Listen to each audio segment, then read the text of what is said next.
Good afternoon or good evening, depending on where you might be.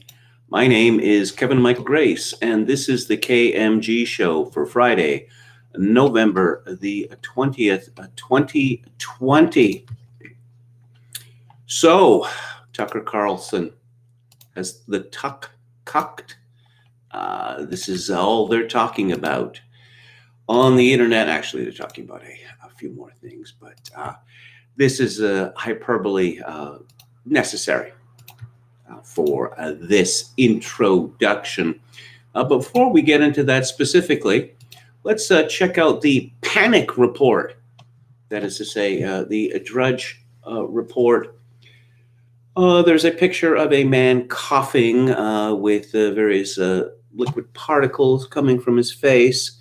Looks rather like a galaxy. In fact, danger days. Donald Trump Jr. infected. Winter of lockdowns cools market elation over vaccine. Thanksgiving fears.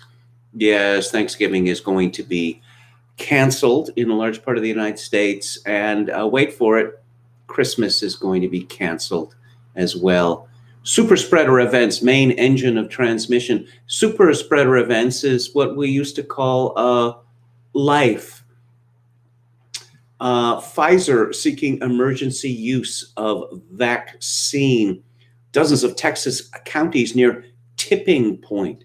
Nurses fear doomsday scenario in overcrowded Minnesota hospitals. Top Pentagon official positive. Rick Scott, 9th senator affected. Let's see. I'll save this one for later. But let's get to Donald Trump and Tucker Carlson. This is a story posted just recently, very recently, in the Daily Mail. Donald Trump returns to the White House briefing room claiming he won and suggests Pfizer held back vaccine to sabotage his election. Without him, the drug would have taken 4 years. A worn-out President Trump repeated his claim that he won the election. He spoke hours before he meets with Michigan legislators in an effort to find a way to overturn Joe Biden's 150,000 vote lead in that state. He claimed a vaccine would have taken years without me to expedite it, did not take questions despite touting press conference. Have you seen these latest press conferences? With Mike Pence, Kayleigh McEnany, with the reporters baying like wolves, and Mike Pence is gone, but some reporter, a very brave reporter, just deciding to shout into the void for several minutes afterwards, how dare Trump dispute the election results, which are not final, by the way, because we, the media, the arbiters of truth, the sole arbiters of truth, have declared it for the office of President-elect Joe Biden. Trump said Big Pharma ran millions of dollars of negative advertising against me during the campaign, which I won, by the way, but we'll find that out. Almost 74 million votes, Trump said. Well, actually, as of last count, President-elect Joe Biden got nearly 80 million votes more than Trump. Yeah, well, we'll see about that. These corrupt games will not deter us from doing what is right for the American people, Trump said. And the election was a hoax. This is from the Daily Mail again. Trump spent Friday morning blasting tweets that touted his chances for overturning the election, even as his top staff, including Jared Kushner and Ivanka Trump, have reportedly abandoned him in his attempts to legally change the results. How do we know that? We have great support on the election hoax, Trump wrote in one of a dozen tweets, many of which were flagged, by Twitter for having incorrect information.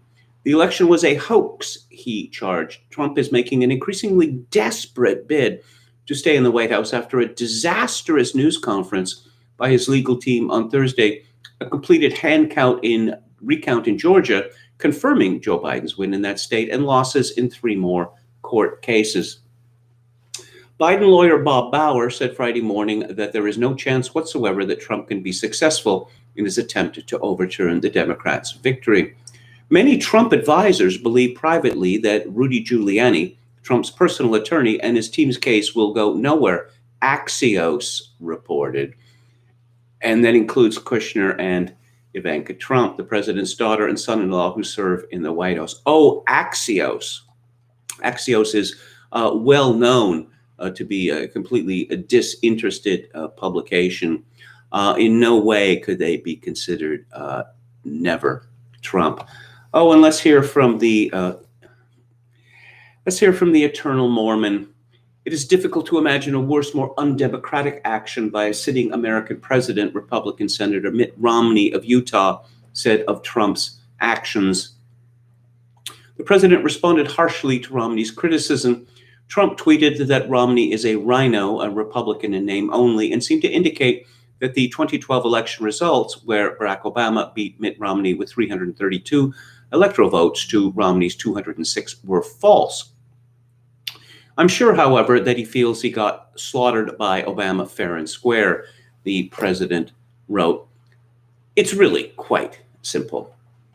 Mitt Romney wants Trump to lose because of immigration.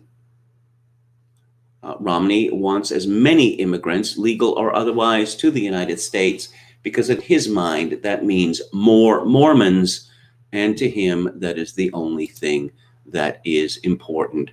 Let's take a look at the chat here. Leponius Maximus Meridius says, come on, brah. Come on. Someone else said, come on. I'm not going to repeat that comment. Yes. Kimberly Guilfoyle. All right. That reporter was trying to have a Murphy Brown moment, says, yo, mama. It just, impotent screeching does not really suggest self-confidence.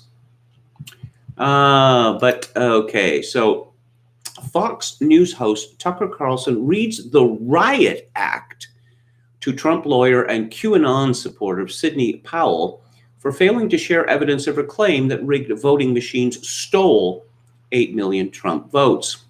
Lawyer Sidney Powell joined Rudy Giuliani, this is the Daily Mail again, at his bizarre press conference Thursday. She also represents former National Security Advisor Mike Flynn. She alleged that Democrats and Republicans paid money to have election results fixed. She wove together complex conspiracy theory involving Venezuela, Hugo Chavez, and voting systems used in battleground states, claimed the system switched millions of votes to Biden from Trump. Carlson says his program invited her repeatedly to come on and asked her to provide evidence for her claims. Said his show was the most open-minded on air. We literally do UFO segments, he said. Yes. Well, I suppose if Tucker Carlson had paid attention to the supposedly disastrous news conference, he would have noted that Sidney Powell said that what was being presented was an overview of the evidence of election stealing. That's an overview. We're not going to get too much into the specifics. But Tucker, well, not happy. Not very happy. According to the Washington Examiner, Sidney Powell shot back at Fox News host Tucker Carlson the morning after he said she got angry and refused to provide evidence on his show for her claims of voting software flipping votes. No, I didn't get angry with the request to provide evidence, the former federal prosecutor said Friday morning during an interview with Fox Business anchor Maria Bartiromo. Quote, in fact, I sent an affidavit to Tucker that I had not even attached to a pleading yet to help him understand the situation. And I offered him another witness who could explain the mathematics and the statistical evidence far better than I can. I'm not really a numbers person, but he was very insulting, demanding, and rude. And I told him not to contact me again in those terms. Powell did not state whether it was Carlson or a member of his team she spoke to about appearing on his show. On his show Friday night, Carlson said he'd made a lot of requests for Powell to provide evidence for the Trump campaign's allegations of widespread voter fraud, but was not given a page. We took Sidney Powell seriously. We had no intention of fighting with her. We've always respected her work. We simply wanted to see the details. How could you not want to see them? So we invited her on the show. We would have given her the whole hour. After Powell told Carlson to stop contacting her, he said that his team checked with others around the Trump campaign, people in positions of authority who said that Powell had never given them any evidence either. Carlson's show followed a wild press conference featuring Powell and former New York State Mayor Rudy Giuliani, in which they laid out their claim of a massive vote rigging scheme, laying much of the blame on Dominion voting systems. Dominion has categorically denied charges of fraud, such as vote switching and software errors. In response to Carlson's Thursday night segment, Powell told the Washington Examiner, quote, "Apparently, Mr. Carlson missed the news conference today. I would continue to encourage him and all journalists to review all the materials we have provided so far and conduct their own investigations. Evidence continues to pour in, but a 5-minute television hit is not my focus now. Collecting evidence and preparing the case are my top priorities." Well, we are well into the weeds here with people talking about Tucker Carlson, basically, is a showman, a person who will, bend with the wind. I've long been fond of Tucker Carlson, I must say, ever since he wrote that piece for Tina Brown's Talk magazine about George W. Bush, in which he described, to my horror, a famous incident with a woman on death row in Texas, Carla Faye Tucker, where Bush seemed to find it very amusing. He would not speak to her, he said. "Oh, why not?" Tucker Carlson asked. And Bush responded, "Oh, what is she going to say? Please don't kill me?" And I thought, it's all very well, I suppose, to make light of the fate of convicted murderers. But then on the other hand, I've never had to literally sign someone's death warrant. And that's what governors in the United States have to do before anyone is put to death.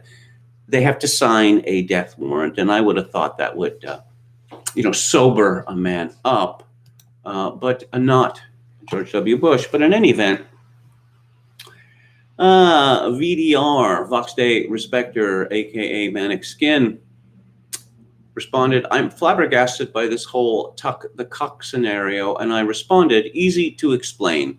Tucker Carlson expected Sidney Powell to hand over the entirety of her case to that nest of vipers at Fox News. Powell quite sensibly declined, and Carlson, in turn, pouted."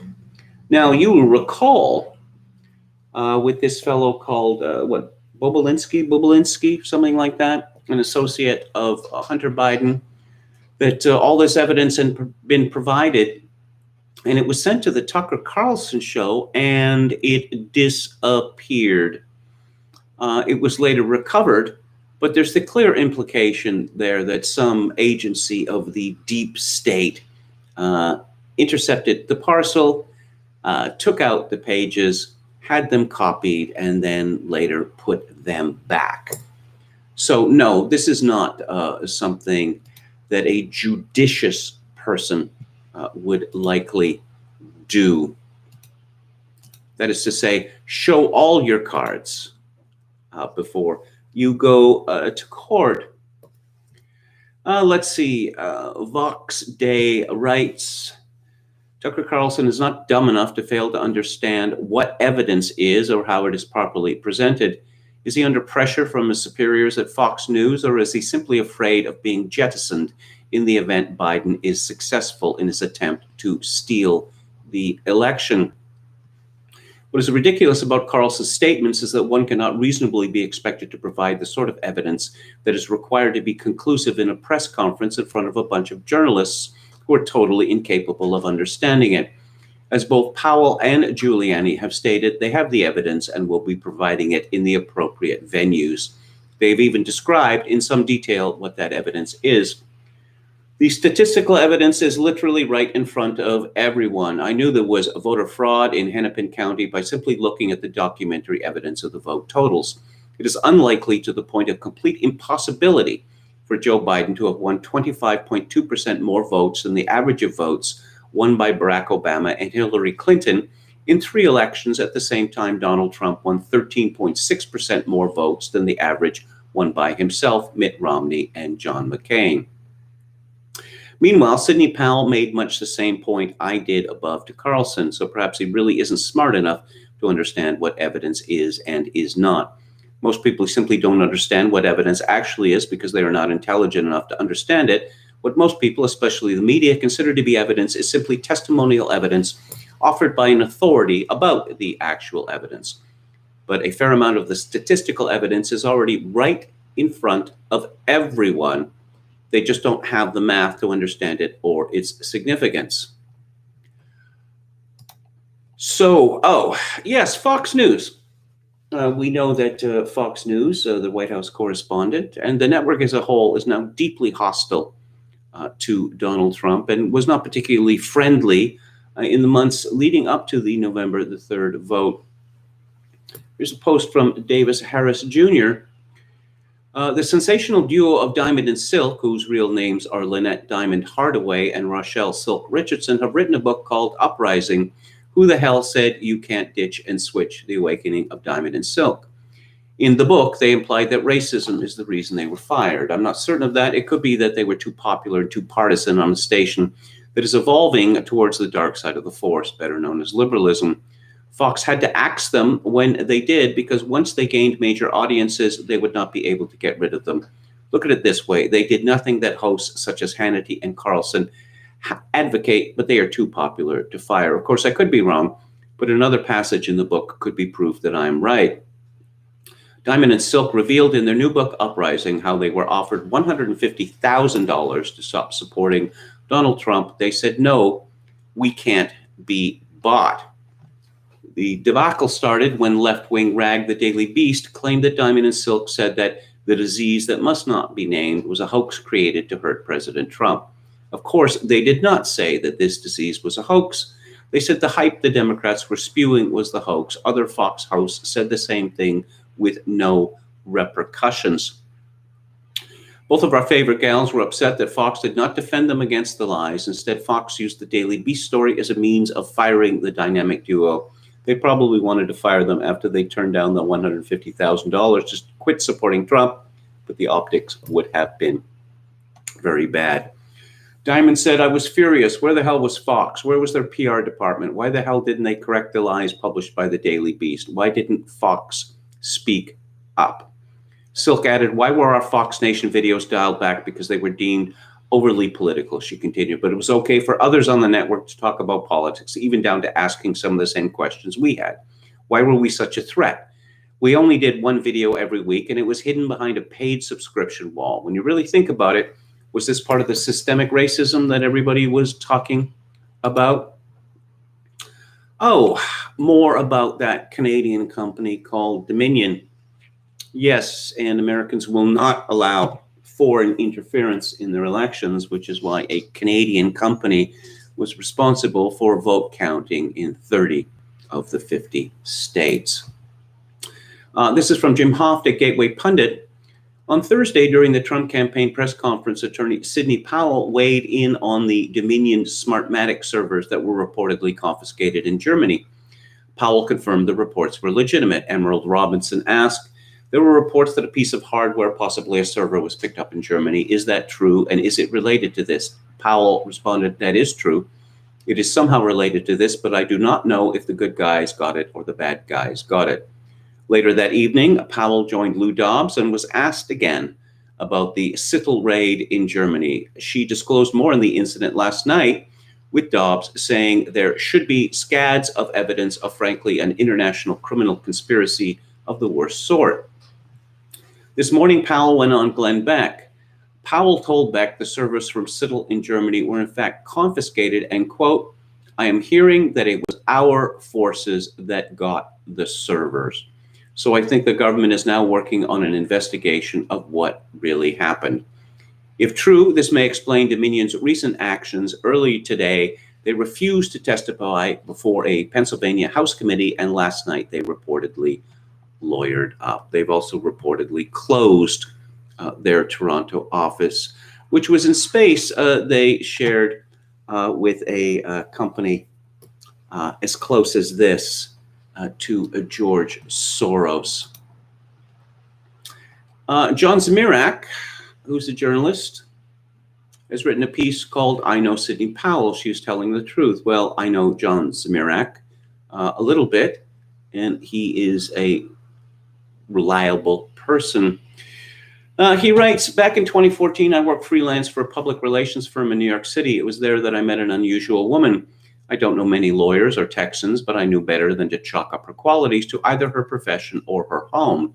It's rare that I encounter someone whom I'm afraid to argue with because of her sheer brain power and towering personal rectitude. But this was such a passion. This woman had quite a career behind her, an evangelical Christian. She'd been a federal prosecutor and quit. Outraged at the corruption she saw among her colleagues, she did more than quit. Horrified by prosecutors hiding exculpatory evidence and targeting the innocent because of their personal politics, she became a defense attorney to help people fight the feds. But that wasn't enough. At a huge financial sacrifice, she took time off from her practice to write a book and self-publish it, and hire a PR firm to get it out to people when media ignored it. That book, License to Lie, is absolutely chilling. It shows innocent Americans, even a U.S. senator such as Ted Stevens of Alaska, unable to defend themselves against prosecutors with vendettas. It recounts how innocent companies like accounting firm Arthur Andersen can be broken by biased and dishonest federal prosecutors and left in ruins. Oh, by the way, the federal prosecutor who broke Arthur Andersen later showed up on Robert Mueller's team in a very high role, advancing his very novel interpretation of what guilt means. Back to Zmirak. A real-life legal horror story. The book was too disturbing for me to read through to the end. And its author was Sidney Powell, whom I used to go to lunch with in Midtown Manhattan. In retrospect, I feel privileged. I knew she was a powerhouse, but I little suspected what a historic role she would someday play. When I saw that she was representing General Mike Flynn, I knew one thing for certain, that he was innocent. Sidney's not one of those lawyers who works for people she thinks are guilty as sin. She wouldn't have gone on Fox News and One America and Newsmax night after night and coolly laid out his defense in a tone of righteous outrage if this were just some client. But the abuse of power and perversion of law Sidney witnessed made her more than just some lawyer. It made her a crusader. It made her Joan of Arc. So watching the press conference with Jenna Ellis, Rudy Giuliani, and Sidney Powell was different for me than for most. I don't know Ellis or Giuliani, though I don't suspect that they're cynical partisan hacks, as Ross Douthat suggests. Keep in mind that a week before the 2016 election, Douthat tried to suppress the pro-life vote for Trump by comparing voting for Trump to shooting abortionists on the street. That's one way to keep a job at the New York Times, I suppose. I don't have any evidence, Zmirak writes, that Democrats use software invented in Venezuela to help socialist dictator Hugo Chavez steal elections, or that the Soros-linked company Dominion was used by Democrats across multiple states to steal votes from Donald Trump to give to Joe Biden in the middle of the night in just the strategic states where Trump was leading. I don't have that evidence, but the fact that Sidney Powell claims that she does is enough to convince me. This is a woman who gave up years of income she could have earned in her profitable practice to write, print, and promote a book no publisher would touch. Its charges were too explosive, I imagine. Its targets, like Andrew Weissman, protege of FBI Director Christopher Wray, wield too many power. Tellingly, none of the people Powell exposed in License to Lie have dared sue her for defamation. She put herself out there as a target for such a suit by writing the book, with no publishing houses' attorneys on board to defend her. But no one did, I'm sure, because her charges were absolutely truthful. Nonpartisan legal expert Jonathan Turley is one of the few reliable commentators left out there. He observed after watching the press conference that Powell and the rest of the president's team took a similar risk today. They accused a massive corporation, Dominion, with links to friendly billionaires like Soros and many foreign governments of felonies, of colluding with corrupt election officials to steal the White House. If these charges are false, their careers are finished. If defamation lawsuits get launched, and I don't see how Dominion has any choice but to file them or to go bankrupt, Sidney Powell could lose her house and her license to practice law. She'd be a pauper. The same is true of Ellis, Giuliani, and anyone else on the president's team, but only if the charges are unsupported and untrue. Given the death threats to election officials in Michigan and the doxing of their children for refusing to certify a corrupt election, I'd say Powell is risking a lot more than money. Let's look at the chat again, see if that is livened up or not. Did you notice that Barack Obama keeps pushing his new role as a curator of music? He dropped in, that's his words, he dropped in on two young black men who have some sort of music program and was playing Bob Dylan to them. And I just had an idea for Barack Obama and his wife have signed on with Netflix for $1 gazillion, apparently. Maybe that will be one of Barack Obama's shows where he goes around America playing Bob Dylan, Miles Davis, John Coltrane, and B.B. King to increasingly disgruntled black men. And we can hear the C word, cornball, rise from a whisper to a shout. Isn't this going to make Kamala Harris jealous? I imagine that we're going to see her own show where she will be billed as MC Tamil Brahmin. Okay. Leponius Maximus Meridia says Giuliani is a total clown. Daniel D says he is a loyalist. Yeah, I would just, I don't know what hair dye Rudy Giuliani is using. It is not typical for modern hair dye to melt under hot lights. Perhaps he was applying it himself rather than going to a professional. Walrus Libertarian says election was fixed, but Trump clan is their own worst advocates. I don't think that that's true. You've got the Lincoln Project out there threatening lawyers willing to work with the White House, threatening lawyers.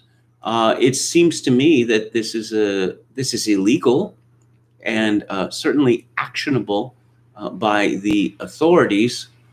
But I guess we're not going to get any of that until this election is settled one way or the other. Chogokin666 says, my goatee is gray. Should I use Giuliani's formula? No, definitely not. Justin Proto says, the media is setting up the public at large for riots 2.0 when Trump is found to have won. Then they'll say this is righteous anger for democracy. Yeah, I suppose they can go out into the streets, but Trump, having won election, if he does win re-election, these people out in the streets, they are going to get a whiff of grape shot, to put it mildly. A taste of steel, one might say. Alex DeLarge says she claimed the election machines were hacked and algorithms were inserted to cause votes to flip from Trump to Biden. Well, we've heard about weighting in these machines. What? Weighting? No, this is really simple. This is binary. Trump, Biden, and the other minor candidates, but, I don't know, 9% of the votes are for Trump or Biden. It's really simple. Why would you need weighting? Why would you need any algorithms? There's no need for algorithms. This is not complicated. You count the votes for president. What's complicated about that? Alex Delarge says, it's amazing that people are getting upset over Tucker not being foolish. It's amazing to me that people think that it is somehow odd that a lawyer is not going to expose her brief to a TV host ahead of court. Particularly when we have seen that TV host, well, his show has suffered, let's say, a really serious security lapse not very long ago with, confidential, damaging information.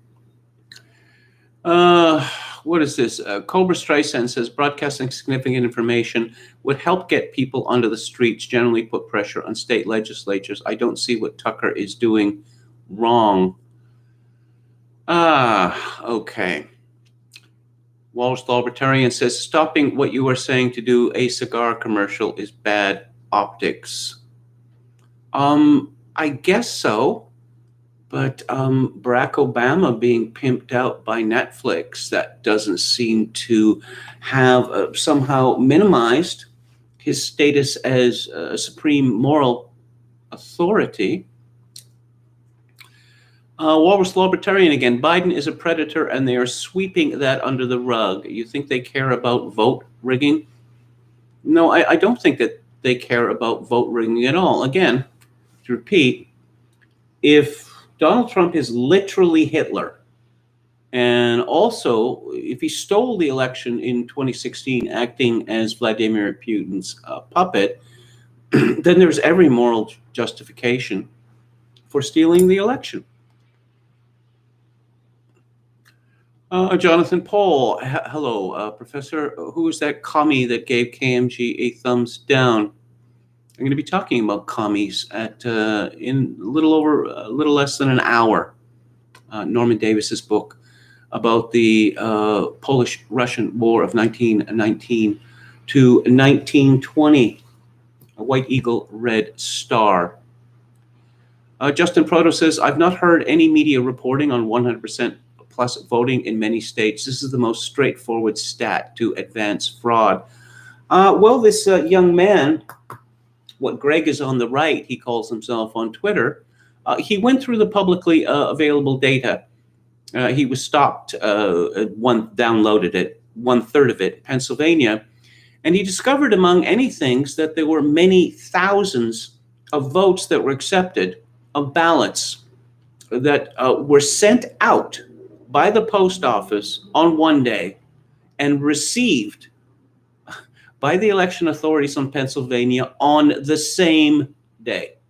This is literally impossible. But his videos have been taken down from TikTok, although they have been put up in other places. At Greg is on the right. Octopus Knight says, I wish Rudy wasn't involved in the election investigation. The ladies seem to be in much better shape and with much less baggage. Well, you fight with the army that you have, as they say. Octopus Knight says, we need weighted voting. Blacks and women didn't have the vote for much of our history. It's about voting equity, not voting equality. Okay. Jonathan Paul says Soros is at the head of the evil empire today, just was as Stalin was in 1948. And run, Kevin, why wouldn't Trump be afraid of a deep state coup if he gives protesters some buckshot? Well, the deep state coup started in 2016 and it never stopped. It simply never stopped. And I suppose if Trump does get a second term, there's no question that a lot of these people, very, very high up people, Clapper, Brennan, Comey, etc., are going to prison. I suppose that's another reason to steal the election. Pretty good reason, actually. I mean, it's one thing, to do it, for the betterment of your country, but saving your own skin makes more sense. It's more powerful inducement to most people. more powerful by far, actually. Very few people have kind of disinterest, attachment to principles of any kind. This is from Joe Hoft at Gateway Pundit. Former U.S. Attorney Joe DiGenova and his wife Victoria Tonsing were on Newsmax with Grant Stinchfield this evening. DiGenova addressed a big media's reaction to today's historical event, where he and the Trump legal team laid out the evidence of how the Democrats executed the most horrific crime in U.S. history in stealing the 2020 presidential election. Let's see, this is what he had to say. Well, Kristen Fisher and the rest of the Fox team are fools and liars. The news conference today provided ample evidence. What you say is very important, Grant. Statistical analysis. We have statisticians and mathematicians going over the returns that are now in and are available. What they're doing is that they're going to show that the anomalies are so out of bounds that the results are not believable. And therefore, that is evidence in and of itself. Oh, Georgia, the Georgia vote, which there was supposed to be an audit of the vote. There was not an audit of the vote. And it's certified. Well, wait, is it certified? Certified, not certified, certified again? Again from Gateway Pundit. Via attorney Lynn Wood, a Georgia woman witnesses shredding company shredding ballots, calls police, films shredding and recycling company destroying evidence at elections office in Cobb County. 2 Georgian women filmed the shredding company trucks picking up the trash from the Jim R. Miller Park election office in Cobb County. One woman said she saw the employees shredding evidence. The woman, Susan Knox, filmed the truck picking up the trash from the elections office. She says in her video that she witnessed the shredding company destroying evidence from the Cobb County Election Center. Lynn Wood tweeted, "What election materials are in these bins being picked up at the election office at Jim R. Miller Park this morning by A1 Shredding and Recycling? Absentee ballot envelopes? Cobb County, Georgia patriots must demand answers now." The woman even followed the shredding company truck after it left the elections office. Oh, yes. So, Anonymous Patriot, let me refresh his page. Do you find it amusing? I find it amusing that when people are looking for the latest news now, they're not going to the mainstream media anymore. They're going to Twitter, which I suppose is why Twitter has been so adamant in forcing people out and anointing themselves the sole arbiter of the truth. Well, themselves, depending upon their trusted media partners.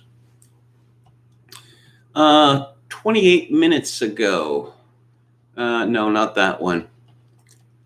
Just incredible stuff going on in Georgia. Oh, this one, SCOTUS activated from Michigan. Breaking, circuit courts have been reassigned, effective November the 20th, ordered pursuant to Title 28. Look who is in charge of Michigan, Wisconsin, Pennsylvania, and Georgia. Michigan, Brett Kavanaugh. Wisconsin, Amy Coney Barrett. Pennsylvania, Samuel Alito. Georgia, Clarence Thomas.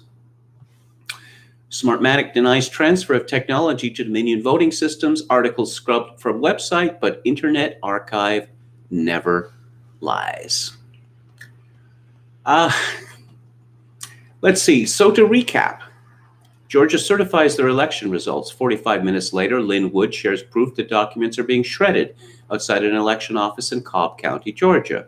Around the same time, Georgia says they made a mistake and the results aren't certified. Wait, it's certified again now. This is in no way the sort of thing that one would expect from a banana republic. Oh, and about those servers in Germany, why U.S. election results would be in servers in Spain and Germany. That's a fascinating question, don't you think? Sort of thing that crack news hounds at the New York Times and the Washington Post and CNN would be interested in. Sidney Powell, just now in Glen Beck, servers from Citadel in Germany were in fact confiscated, and I'm hearing that it was our forces that got the servers. Translation, Vox Day says, we have it all. Donald Trump Jr. on Twitter, neocons like Senator Ben Sass are as bad as the endless war Dems. They will keep us in these wars for centuries while not being able to articulate why we are actually there, but they're more than happy to send our incredible men and women of the armed services over there forever. Meanwhile, Dominion is demonstrating their obvious innocence to all and sundry. Denver and Toronto offices closed. 100 plus employees scrubbed their LinkedIn profiles. Executives refused to testify before the Pennsylvania House Committee, lawyered up, because that's what you do when you've done nothing wrong, right? What does Jim Kunstler have to say? One thing you could say about the 3 Trump campaign lawyers' joint press conference at high noon Thursday, it sure wasn't slick. But then, are we now such a nation of lobotomized chumps that our chief criteria for any public acting out of an acute national melodrama is slickness of presentation? I guess we like our crises fluffed, like a Caitlyn Jenner spot on The View. This one, though, is raw and savage. And so there stood Rudy Giuliani in that cramped briefing room with dark rivulets running down both temples as if he were sweating blood, more likely hair dye, cracking jokes at times and laying out some rather harsh predicates for pending election fraud lawsuits. Next up, the usually demure Sidney Powell appeared boiling over with grief and rage at the hijacking of American democracy and the deep state's long-running connivance with all that, yielding nearly to tears at moments as she sketched out the sinister history and associations of the Dominion and Smartmatic vote systems and the utter failure of public officialdom to monitor any of it for many years. Then Jenna Ellis, much in command of herself, emphasized perhaps half a dozen times and quite sternly for the obdurately seditious news media that the actual evidence would be revealed in court and that the day's presentation was a mere overview. Got that? In court. The news media didn't get the message on purpose as usual, and so the stories flew all over the internet's gaslit echo chambers that the 3 lawyers failed to make a case. Later that night, TuckerCarlson piled on Sidney Powell for not sharing what she intends to present in a court of law. Apparently, she hung up the phone on him. Let's face it, the lady has had a hard month and a hard year, having to battle the malevolent and depraved Judge Emmett Sullivan over the dismissal of the case against General Flynn, as ordered by the Department of Justice, and now this colossal hairball of a momentous and historic election fraud case. If I were her, I'd be deep into the George Dickel number 12 sour mash by 8 o'clock that night, Tucker time. All right then. Trump's lawyers have set the table for this epic political food fight with just a few weeks to file and proceed, and we'll have to stand by like grown-ups and see how it all plays out in the courts. There may be other sideshows and shenanigans in the various state legislatures over electoral college slates and such along the way. But meanwhile, I want to remind you that there are many other layers in this burgeoning mega crisis worth being mindful of. One, of course, is the train of tyranny that would follow the crooked and demented old white Joe Biden into power, should he manage to be sworn in. More on that below. From the actions of his transition team, Biden, or the shadowy gang behind him, is aiming to bring on an official regime of speech suppression, news suppression, cancel culture, race hustling, gender warfare, and other portfolios of wokesterdom to the federal agencies. Do you have any idea how much anger and opposition that will provoke? Do you suppose that half the population will sit still for struggle sessions over white privilege? Another layer is the deep state itself, Jim Kunstler writes. This evil empire is close to prevailing in a final act of sedition after 4 years of contemptible serial intrigues. The Justice Department, the FBI, the CIA, and all the other spook agencies will have a free hand in surveilling U.S. citizens and attempting to control whatever they do.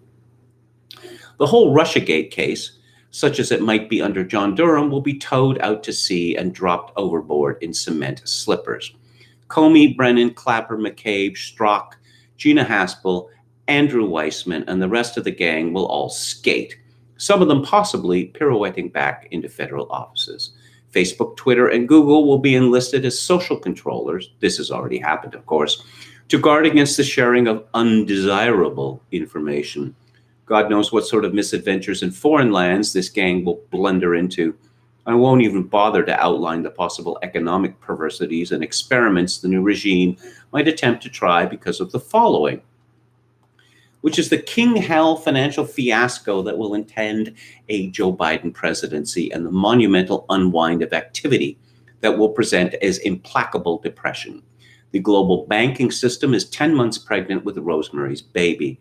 The COVID-19 winter lockdowns will put a bullet in the brain of any remaining small businesses, and the giant zombie companies are next to fall.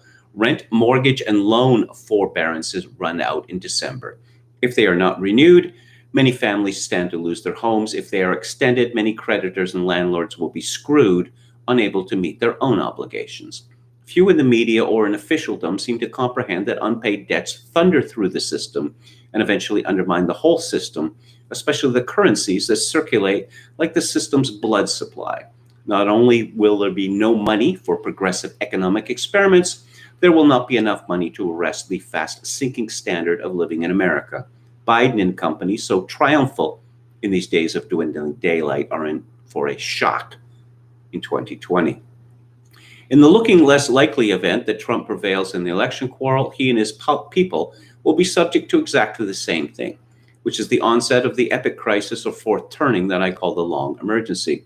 It will include an additional layer of Antifa, BLM anarchy in the streets on top of epochal economic hard times. How America manages to emerge from that will be the $64 trillion question of the ages. Neo-feudalism, a dark age, a new stone age, who knows? As a kind of PS, and per what I mentioned above, there are lingering questions as to whether old white Joe Biden can manage to make it to the inaugural podium in any case.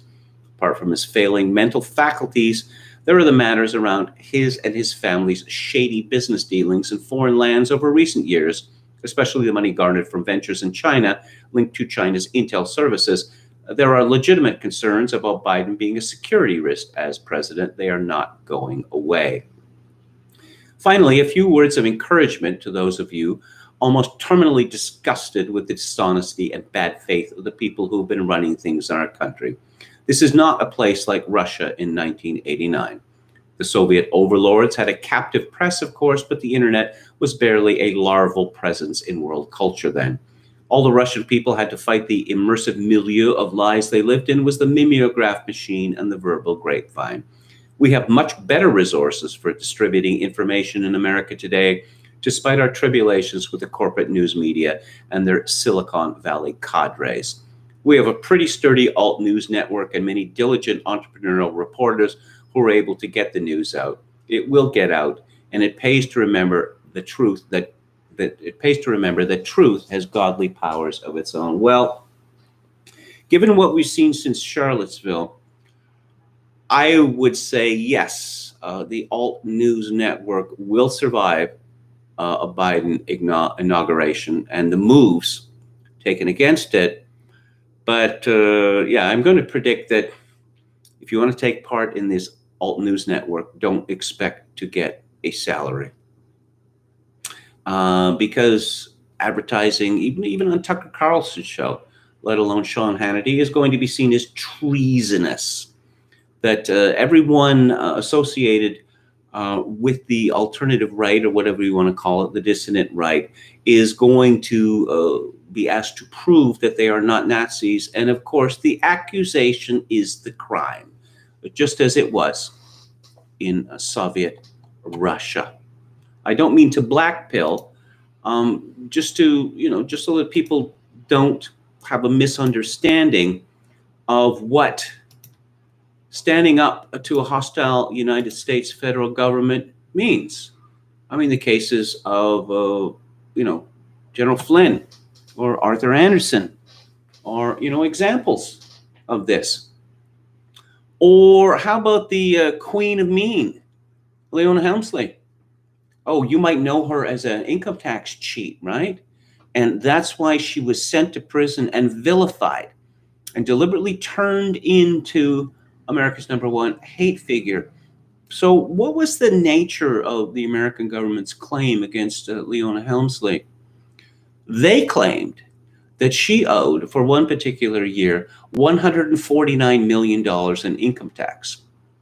She paid that year $147 million in income tax. This seems like a rather minor accounting dispute. Does this seem like a deliberate income tax fraud to you? No, of course it does not. But such is the power of the United States government. Kyle Rittenhouse is out of jail after a $2 million cash bond was demanded, and it has finally been raised. So there is some good news. And let's go and see what the latest from Donald Trump is. He gave a press conference today, and among other things, he talked about lowering prescription drug prices.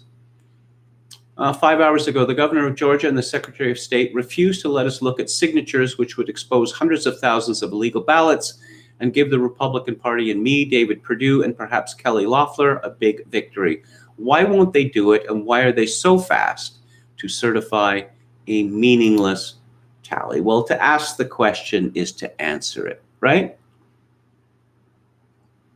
Laramie Hirsch, friend of this show, sent me his latest column, which is at forgeandanvil.com. Remember when the left said not to expect results on election night? I do.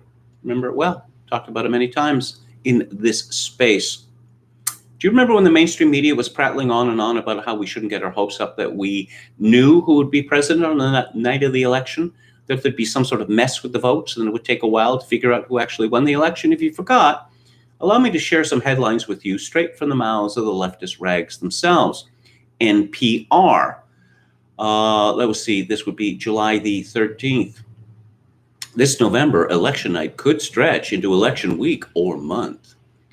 And this is from The Hill, September the 4th. Americans should not expect the election results on election night. This is from the Brookings Institution, August the 4th. Election night, think again. Election month might be more like it. And the New York Times, September the 2nd, this is Democrats' doomsday scenario for election night. When Republican voters saw such articles, those in addition to the COVID-19 mail-in ballot scam, switched on a light bulb for many people, and they said the Democrats are going to steal the election. They're going to drag out the election process for weeks, if not months, and they will keep recounting the ballots until they get the results they want, and that is how they plan to put Biden into office. But my, how the tables have turned on the left. They always seem to put their foot in their mouth. In particular, let's take a closer look at that last New York Times article. The lead paragraph is particularly ironic. What if early results in swing states on November the 3rd show President Trump ahead, and he declares victory before heavily Democratic mail-in votes, which he has falsely linked with fraud, are fully counted? Democrats, thou doth protest too much. The manner and frequency of projection from the left is one of the most predictable and observable spectacles of 2020. You could almost leave that paragraph on its own and insert a Trump as the underdog in that New York Times paragraph. It is almost exactly what occurred this month at the ballot box, but in reverse. Early results in swing states on November the 3rd showed Trump ahead, yes.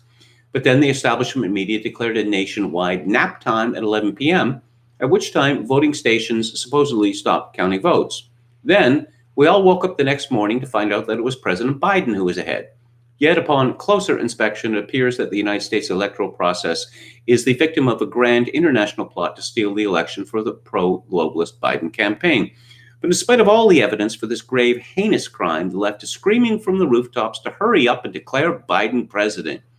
They're incensed that no transition team has met with the Biden-Harris campaign, and they're even courting whatever international leaders are gullible enough to fall for their gaslighting. Leftist media sources screamed all summer to not jump the gun and declare the election won, to be patient, and to allow the election process to iron itself out. Of course, as it was with Hillary Clinton in 2016, the left was overconfident, and they anticipated this year that Joe Biden would win. Yet it instead appears that Trump was the winner and that he won all of the swing states. A legal battle has begun, and the election process is still not over, though this hasn't stopped establishment media from jumping the gun, which they warned against all year, to declare their man winner. Florida, 2020. Hey, Al Gore, give it up. Give it up. George W. Bush is the president-elect. He occupies the office of the president-elect. You are being deliberately disruptive and, dare we say it, seditious. Somehow that didn't happen in 2000, did it? Laramie Hirsch continues. Even more amusing, it is the cautionary blithering of Joe Biden, who in another New York Times article practically laid out what the Democrats and their operatives plan to do this November. Biden has argued for months that Trump may move to disrupt the election through any means necessary, culminating with his warning on Thursday about the president indirectly stealing the election. And he has discussed in detail sweeping Democratic efforts aimed at voter protection. He has also frequently raised the issue of foreign meddling in American elections. But it was on Monday at the fundraiser that Biden was most blunt about why he was growing increasingly vocal about threats to the election system, which he called a violation of our sovereignty. That's from the New York Times, July the 25th. It is Joe Biden, the deep state and the international forces behind him, who violated our national sovereignty, seeking to disenfranchise a majority of American voters. It is they who have conspired with international actors across the pond and beyond to alter ballots and steal the presidency. It is the left who for 4 painful nation-wrecking years have sought to disrupt this election by any means necessary, even to the point of burning down American cities. It is the forces behind Joe Biden and Kamala Harris who thought they could indirectly steal the election like a slow-dripping carnivorous blob of protoplasm oozing over its next victim. As they say, social justice warriors always lie and they always project, and we are seeing it in real time this election season on an hour-by-hour basis. But the truth is that President Donald Trump won the swing states, won the popular vote, and won the entire election. And when he is found to be the winner of this election, and thousands of people are arrested and put in prison for this grave act of sedition and treason, the left will screech to the heavens once more and a new battle will ensue. Hopefully by then we'll be familiarized with their playbook. Just pay attention to what they bitch about.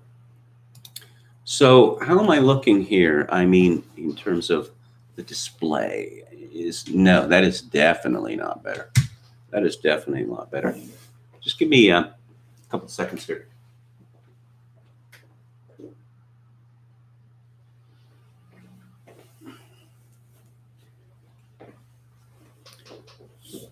Okay, I guess that's a little better. Let's see what's going on in the chat.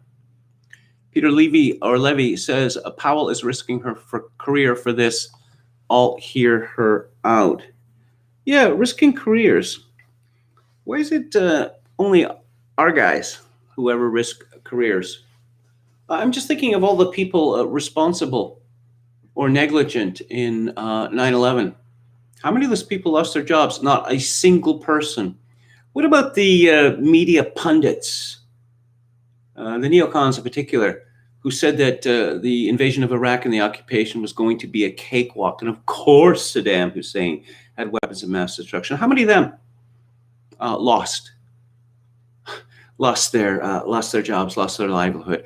How about all those people before the crash of 2007, 2008, including that clown Neil Cavuto on Fox Business? Oh, no, the housing market is incredibly strong and is going to get incredibly stronger. Did any of them lose their purchase? Neil Cavuto certainly didn't.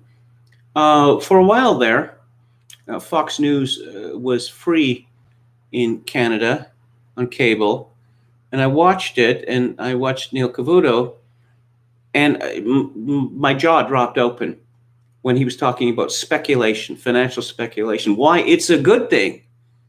Oh, yeah. Yeah, how is it a good thing? How exactly does it create more wealth? And what happens if it goes south? Well, Americans and the rest of the world discovered that in 2008. Did Alan Greenspan and the rest of the people Tim Geithner and all these people, did they lose their livelihoods? Did they lose their privileged purchase? No, they did not, oddly enough. Alex Large, remember when Trump hired Elliot Abrams, one of the people KMG just alluded to? Why did Trump reward Elliot Abrams with a job? Well, I've been talking about this since 2015, that it's a question of the elite. And I look at these things in terms of James Burnham's The Machiavellians of rival elites. There is no rival elite that has been permitted to be formed in the United States of America and in Western countries generally. So if you take office, you have to go to members of the regnant elite. The alternative is to hire people with no experience and perhaps no reasonable expectation that they have the capacity to do these jobs. I predicted at the time that many of the appointments made by Trump were not going to be very satisfactory, but he really didn't have much of a choice. That's the only way that I can put it. Octopus Knight says, I consider myself a MAGA person, but I'm not like QAnon or whatever. Yeah, QAnon, ridiculous conspiracy theory. There is powerful prima facie evidence that the 2020 presidential election has been stolen. There are so many grotesque anomalies, and they all point in the same direction, which is impossible, except if fraud was involved. And the reaction of the news media to this, the respectable news media, is, this is embarrassing. Why are you even talking about this? Well, you're not going to show any interest in it at all? No, they're not. So the further we move forward, the less likely I am to laugh off any claims made by QAnon or similar groups. Because Americans are living through a nightmare now.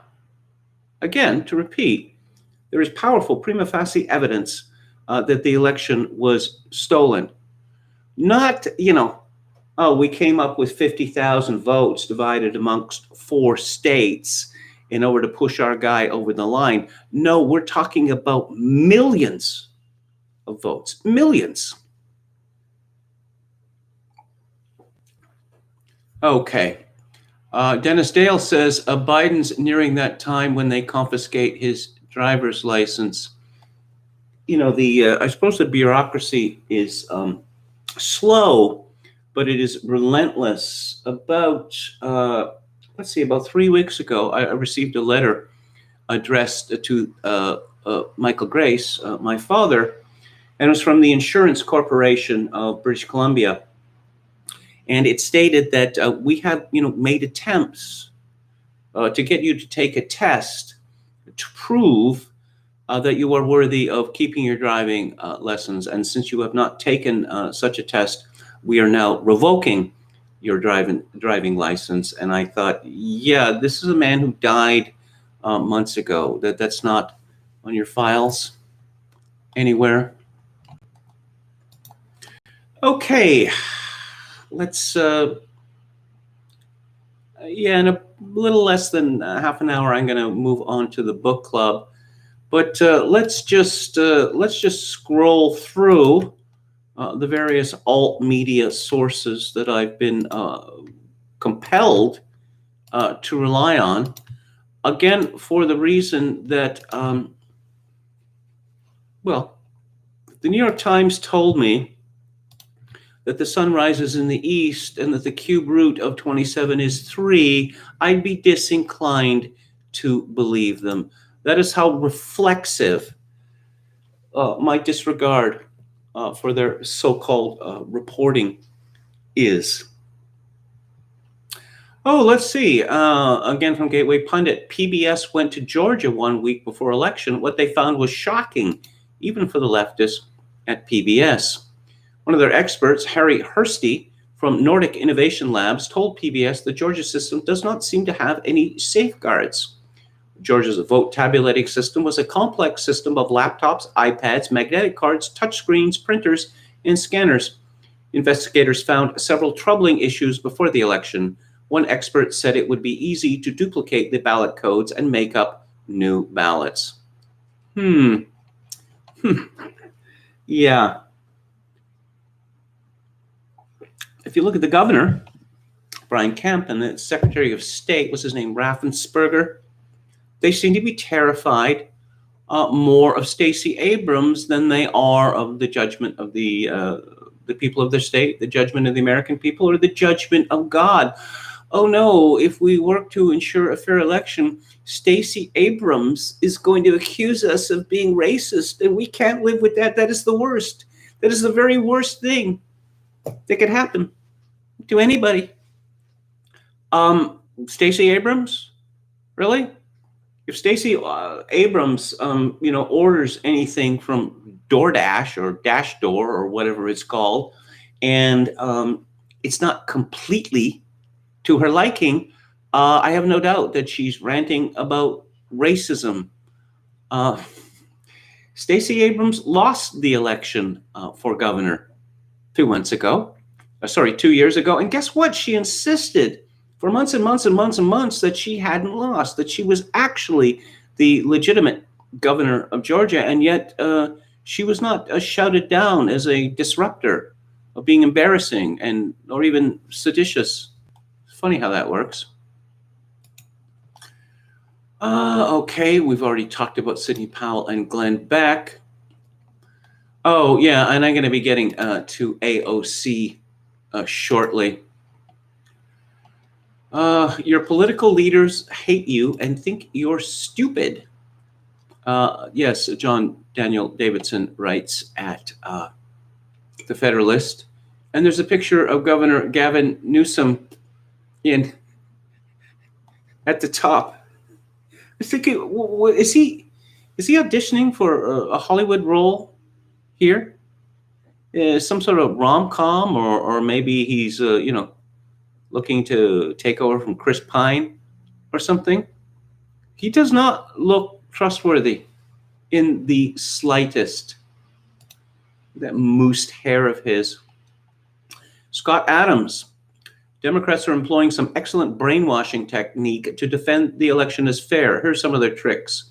1, refuses to concede is making you think past the sale that Trump's legal challenges will fail. This is their main persuasion trick. 2, audit is being used to make a simple recount of alleged fraudulent ballots seem as if that could potentially find all types of fraud, which a recount is not designed to do.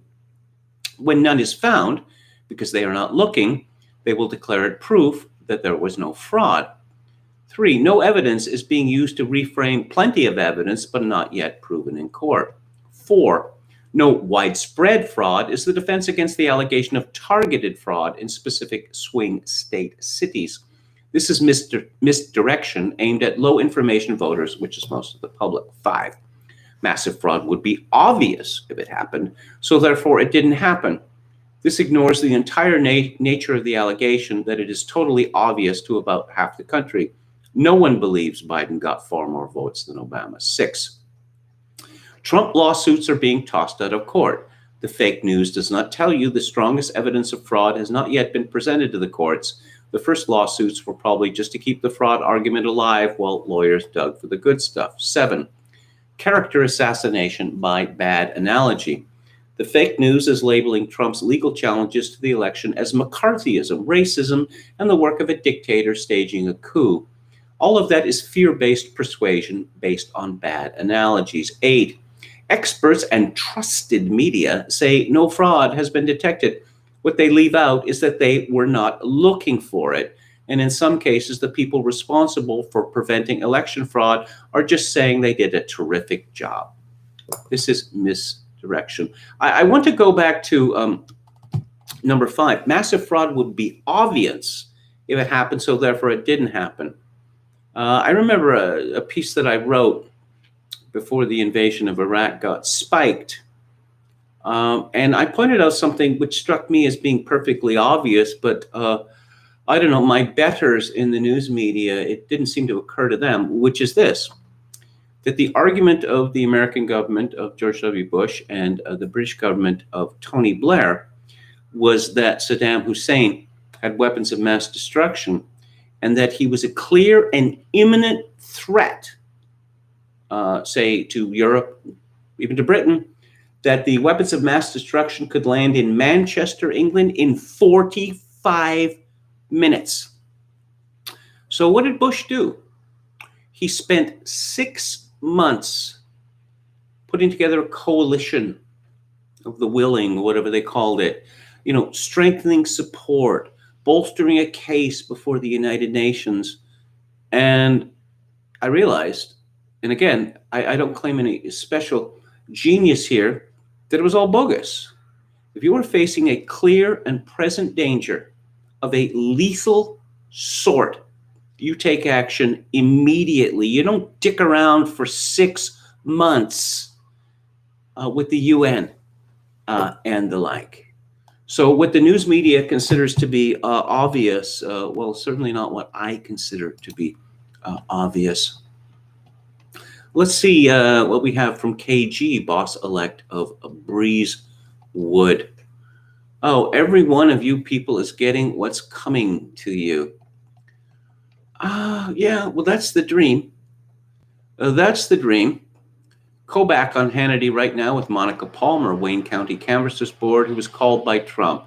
Hannity says Kobach took Palmer's affidavit and is representing her. Chris Kobach, eh? He doesn't really have much of a record of success. Oh, Merrick Garland on list to be Biden's Attorney General. Okay, and before we change the subject, let's look at J5 Killer here. And, oh, yes, this is John Cardillo had tweeted, Barack Obama resigned his Senate seat on November the 16th, 2008. Kamala Harris hasn't resigned hers, nor has she set a later resignation date as Biden did in 2008 for ceremonial reasons. Is it because she knows there's overwhelming evidence of fraud? And J5 Killer comments, Carmelo is hedging her bets. I'm not going to call her Kamala Harris anymore. I'm going to, from henceforth, on this show, I'm going to call her MC Tamil Brahmin, because that is the essence of this woman. I don't know. The COVID-19 hysteria, of course, it's affected me. It's affected me personally. I've mentioned my father. But it's affected me due to, well, the general climate of panic, hysteria. And there's been some trifling restrictions on my liberty. That all that's changed now. All of that has changed now because my province of British Columbia, which had previously been rather immune to the hysteria, has decided to go all in. And it reminds me of something from my youth, that when I was a boy and I was caught doing something stupid, my mother would ask me, why I had done this. And a number of times I would say, well, everyone else is doing it. And my mother would say, so if everyone else decided to jump off a cliff, would you do that too? And I always responded, no. But meanwhile, I was thinking, I don't know, maybe. Suppose they put mattresses at the bottom, or there were people down there waiting to catch me. My point being is the argument that everyone else is doing it is exceedingly powerful. It is one of the most powerful arguments that exist. Oh, I see. So in my province of British Columbia, have they been stacking the dead like cordwood? We are halfway, we're 2/3 of the way through the 11th month of the year. And in my province, which has 5.1 billion people, there have been 321 deaths. But nope, it was decided yesterday and came into force today that we all have to run around screaming and set our hair on fire. Saint Anthony the Great said, "A time is coming when men will go mad, and when they see someone who is not mad, they will attack him, saying, 'You are mad. You are not like us.'" Well, that time is now. I went to the local mall where, it's pretty much across the street, so I go there a lot. And I was going into a store, and a man in a turban who did not speak English, and I'll explain how I knew this. He was a security guard. He didn't say to me, "Put on your mask," because obviously he can't speak English, but he made this little dumb show. Because I had a mask around my neck because Walmart has demanded a mask for, 6, 8 weeks or whatever. And he did this little dumb show, pull up your mask. And I looked into it in detail, and my province is locked down now. It's locked down. Before we get into that, I was talking about the denunciation, the savaging of our public health measures against COVID-19, delivered by the eminent physician Roger Hodkinson, and 1 Timothy 3:15 at Douay Rems reports on Twitter breaking: YouTube deletes life site video, shuts down channel for 1 week. The offending video was nothing more than an audio presentation of comments originally made by Dr. Roger Hodgkinson.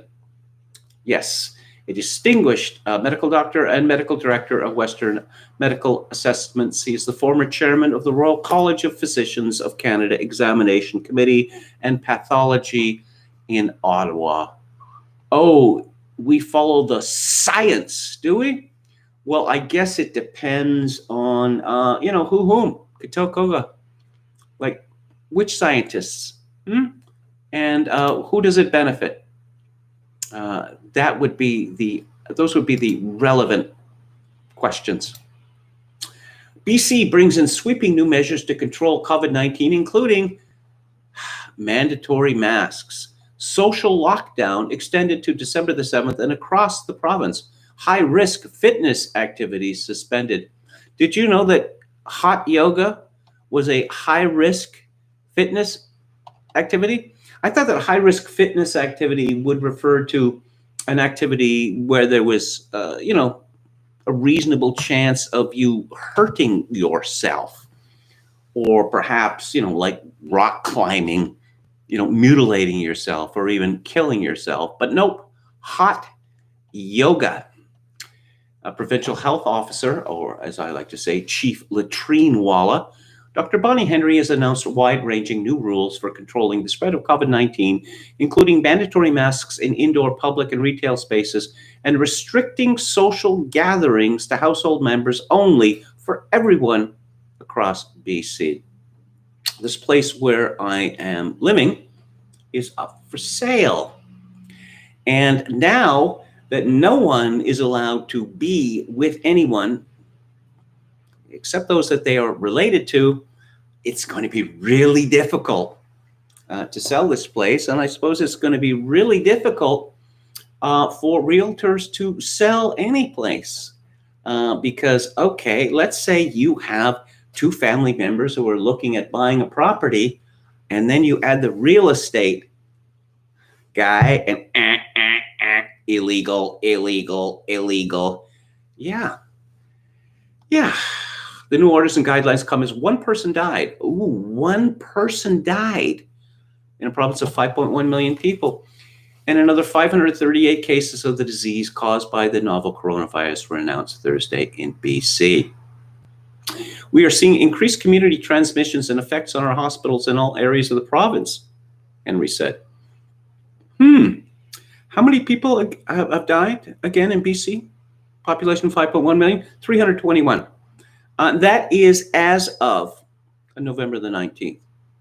As of September the 30th of this year, how many people have died of overdoses of illegal drugs in British Columbia. 1,202. So these figures, which I just quoted, they don't include October and 2/3 of November. So it is clear that in 2020, more than 4 times as many people have died from illegal drug overdoses than have from COVID. But what is the real threat here? It's COVID. Now, okay, so the cases are surging. Number of cases, we've been through this before. Oh, it's a case. Is it? It's a case that doesn't require any treatment, but it's still a case. So the number of cases is soaring, but when you look at the deaths, it's flatlined. It has flatlined for months. So this is good news. It proves that to the vast majority of people, COVID-19 is not a threat. But no, COVID-19, as I mentioned the other day, is not only a respiratory disease, it is a brain parasite. It's a brain parasite. Other measures announced Thursday include all indoor and outdoor community and social events suspended for the next 2 weeks, even if they're under 50 people. In-person faith services suspended. Yep, we're closing the churches because that's not important. It's an inessential service. No spectators allowed at any indoor or outdoor sport, and no traveling outside the local community for sports. Businesses are being asked to suspend any returns to the office for employees who've been working at home. They're also being told to reevaluate whether safety plans are appropriate and being followed. Inspections of businesses and enforcement of public health orders are being stepped up. Officials are asking everyone not to travel outside their community for non-essential reasons and asking people from other provinces to postpone their trips here. Outside their communities. What does that mean? Does that mean like a city like Vancouver, which is rather large? Does it mean your neighborhood? Funerals, weddings, and baptisms are permitted so long as fewer than 10 people are involved and there is no reception. Medical group meetings, including addiction support sessions, are permitted as long as COVID safety plans are in place. So yeah, the province of British Columbia had decided not to go crazy and destroy society and destroy its economy, but everyone else is doing it. And I suspect there was some latrine walla envy there. That how come they get away with wrecking everything? I can wreck things just as well as they can. Let's see. What is it? What about a core bubble? CBC asks. Some people may also have someone they don't live with but still need to see regularly. That might include a partner or a co-parent.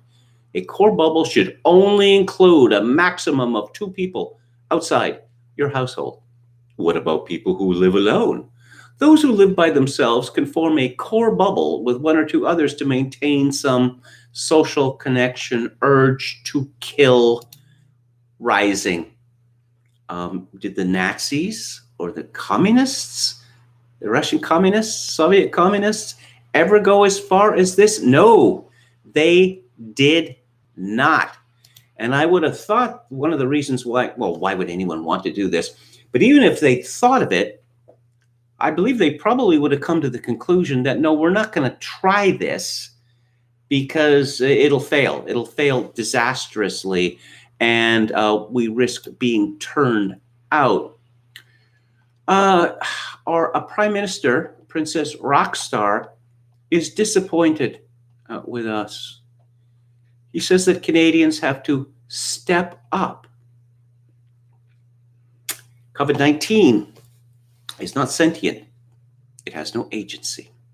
It cannot be coerced or bargained with. It's a virus and acts like all other viruses. No, but we need to step up.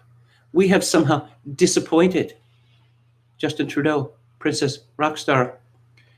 This is from Aaron Wary at CBC News. On the darkest day since the frightening spring, Justin Trudeau returned to the stoop of Rideau Cottage and attempted to enlist the rhetorical powers of his office against the crashing second wave of COVID-19. Well, if that's what he attempted to do, he's an idiot. the rhetorical powers of his office against a virus. For the first 2 minutes, the Prime Minister ignored the prepared text and spoke plainly and directly into the camera. So, he began, I don't want to be here this morning. You don't want me to be here this morning. But here we are again. Probably no crisis has ever been defeated by the power of the bully pulpit alone. Trudeau's own televised address 8 weeks ago obviously did not change the trajectory of this pandemic. Did he learn anything from that? Of any of our leaders and latrine wallahs learned anything from that? No, they have not. What's the term the Catholic Church used to use? Invincible ignorance. Again from the CBC, BC's mask mandate an about-face in a province struggling to replicate its first wave success. Ordering universal mask use in all situations creates unnecessary challenges with enforcement and stigmatization. Those were the words of Provincial Health Officer, aka Chief Latrine Wallah, Dr. Bonnie Henry, and not in April or September, but 2 days ago in a letter published in many media outlets. But that was Tuesday, and this is Thursday. And after months of debate and surging cases, Henry finally broke the fire extinguisher glass to combat BC's COVID emergency. That is just a dreadful metaphor from Justin McElroy at CBC News. When you break the glass and bring out the fire extinguisher, that is because it is a cylinder full of a liquid which actually puts fires out. Destroying society and destroying economies does not put viruses out. Right now, we all need to focus our efforts on slowing the spread, said Henry. She's been saying the same thing since March or perhaps even February. The fact that, as Alex Berenson says, virus is gonna virus. No, this is just, it's a special kind of science that is rooted in ignorance and stupidity. Oh, and yeah, pay us to stay home. Yeah, it's kind of funny that we're hearing all this stuff about the Great Reset. And I guess part of the Great Reset is that people don't have any property anymore. They don't really have any rights anymore. You know, the government takes care of everything. And I was struck by a tweet from Megan McCarran, who, well, I don't want to misgender this person, okay? I'll just call Megan McCarran a person. And Megan McCarran writes for Eater magazine. She is a professional foodie. And she tweeted yesterday, pay people to stay home, pay people to close their restaurants, save livelihoods, save lives. At Eater, we've been saying this since March, and I'm here to say it again. Yeah, let's keep the restaurants open, or yeah, the restaurants don't need customers. This is where we have gotten to now. Restaurants don't need customers because the government will pay for them. To what end? To what end, and how long can they keep this up? Someone called Q North Roppy, and I just want to bring this up because it struck me as being, I don't know, so many of the people on Twitter are demonstrably insane, you know? And I believe this woman referred to herself as a queer witch or something. But she was quite taken with what the person from Eater had to say. In fact, she said this. Yes, that's how we talk now. And she doesn't want to be scared any longer. Well, we all die. We all get sick and we all die. Most of us will get sick many times before we die. But this woman said that she was terrified of dying And, well, that's crippling.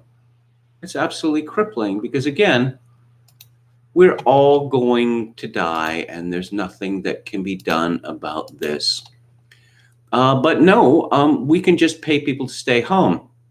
This is from Frank Salvato at a National File.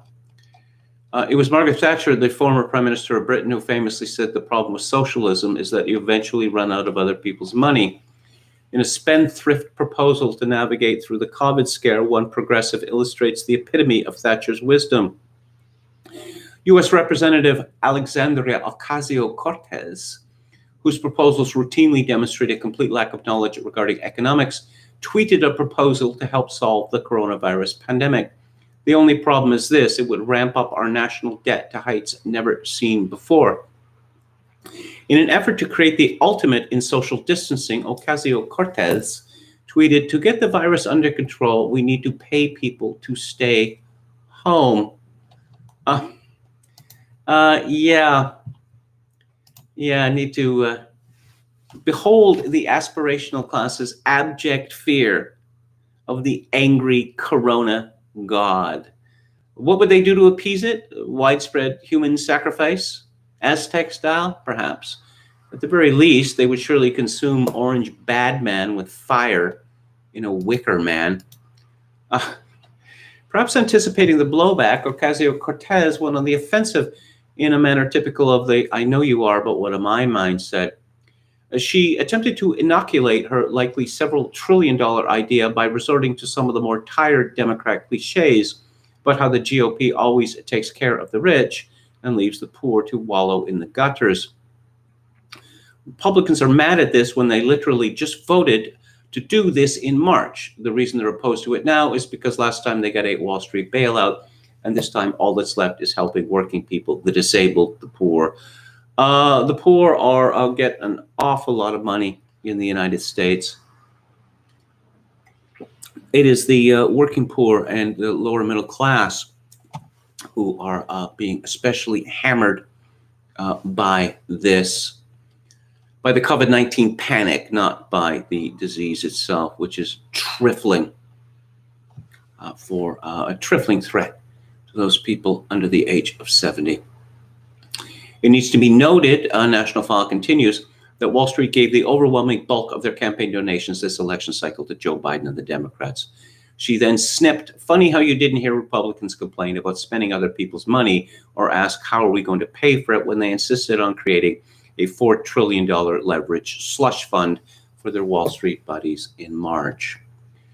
Ocasio-Cortez, either through her ignorance or disingenuously ignored the massive $3 trillion plus Health and Economic Recovery Omnibus Emergency Solutions Heroes Act that was championed not only by House Speaker Nancy Pelosi, but the squad as well. AOC's Green New Deal, estimated to cost between $51 trillion and $93 trillion in new government spending, would not only fast-track the United States to insolvency, it would destroy the dollar and therefore everyone's 401k investment. Actually, there's considerable truth in what AOC says with regard to the United States government bailing out Wall Street first. But clearly, what these people are talking about, pay people to stay home, is a universal basic income. And this universal basic income would obviously be dependent on a form of social credit. See, if the government provides everything for you, and this is the World Economic Forum's model, where people don't own anything, even their clothes, well, the government is going to say, you must do this or you must do that. And people on welfare, they have to meet with their caseworkers, and their caseworkers ask them questions. You know, have you applied for jobs? Have you taken training? And there's always the threat there that if you don't march the tune of your caseworker, you're going to be cut off welfare. And universal basic income is an attempt to make this indeed universal. It's, welfare. It's not just for bums anymore. No, it's going to be for everybody. And, don't let a crisis go to waste. Schwab of the World Economic Forum, COVID-19, the Great Reset, he's put them together. This is another example where the media says, Great Reset?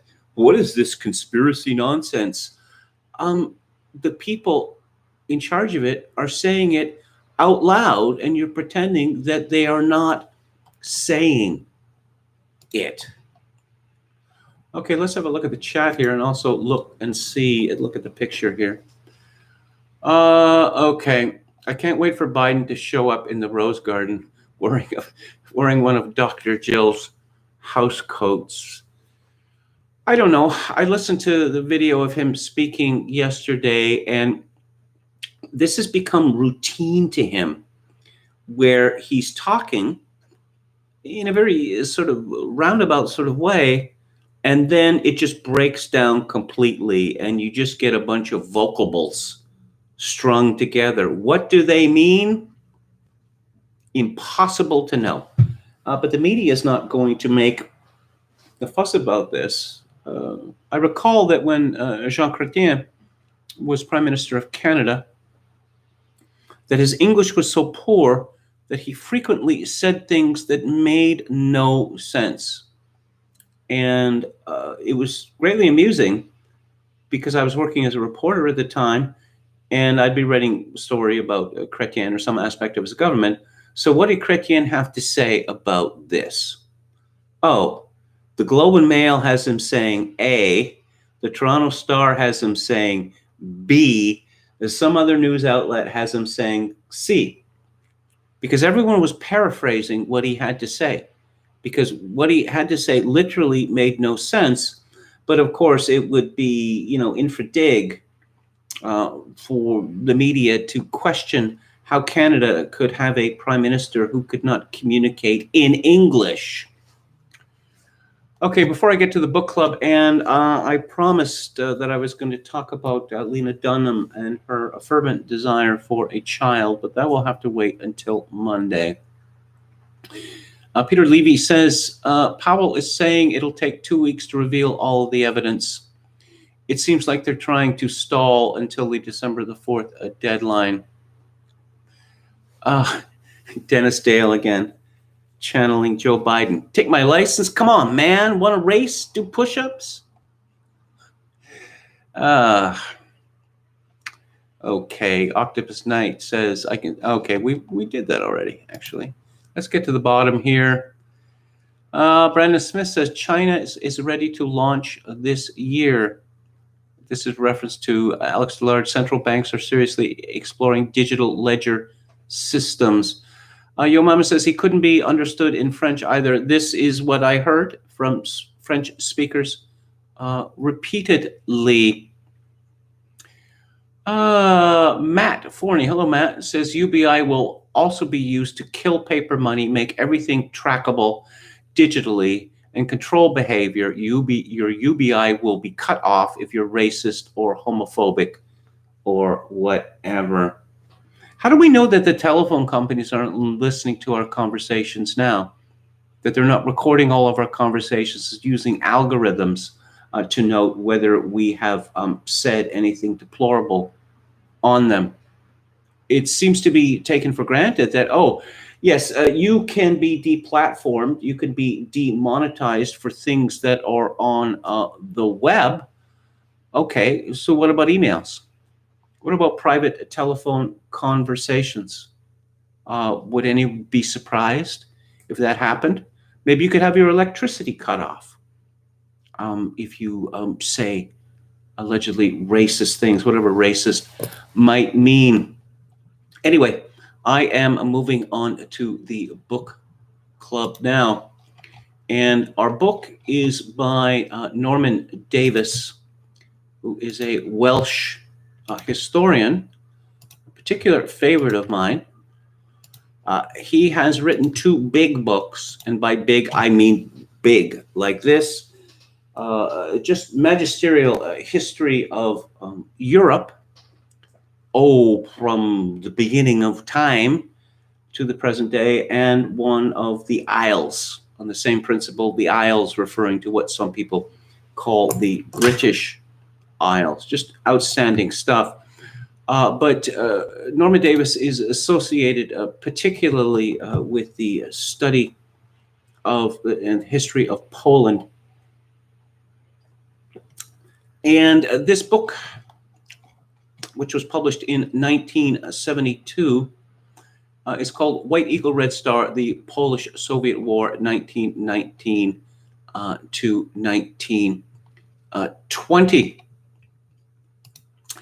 This is a little-known war of the 20th century, although in many ways it could be seen as being one of the most significant, particularly the consequences that it had for Poland's position within Europe and the attitude of what was called the Entente powers towards Poland, and the attitude of what later became the Soviet Union toward Poland. I thought that I would start at the end, as it were. Spoiler alert, Poland won.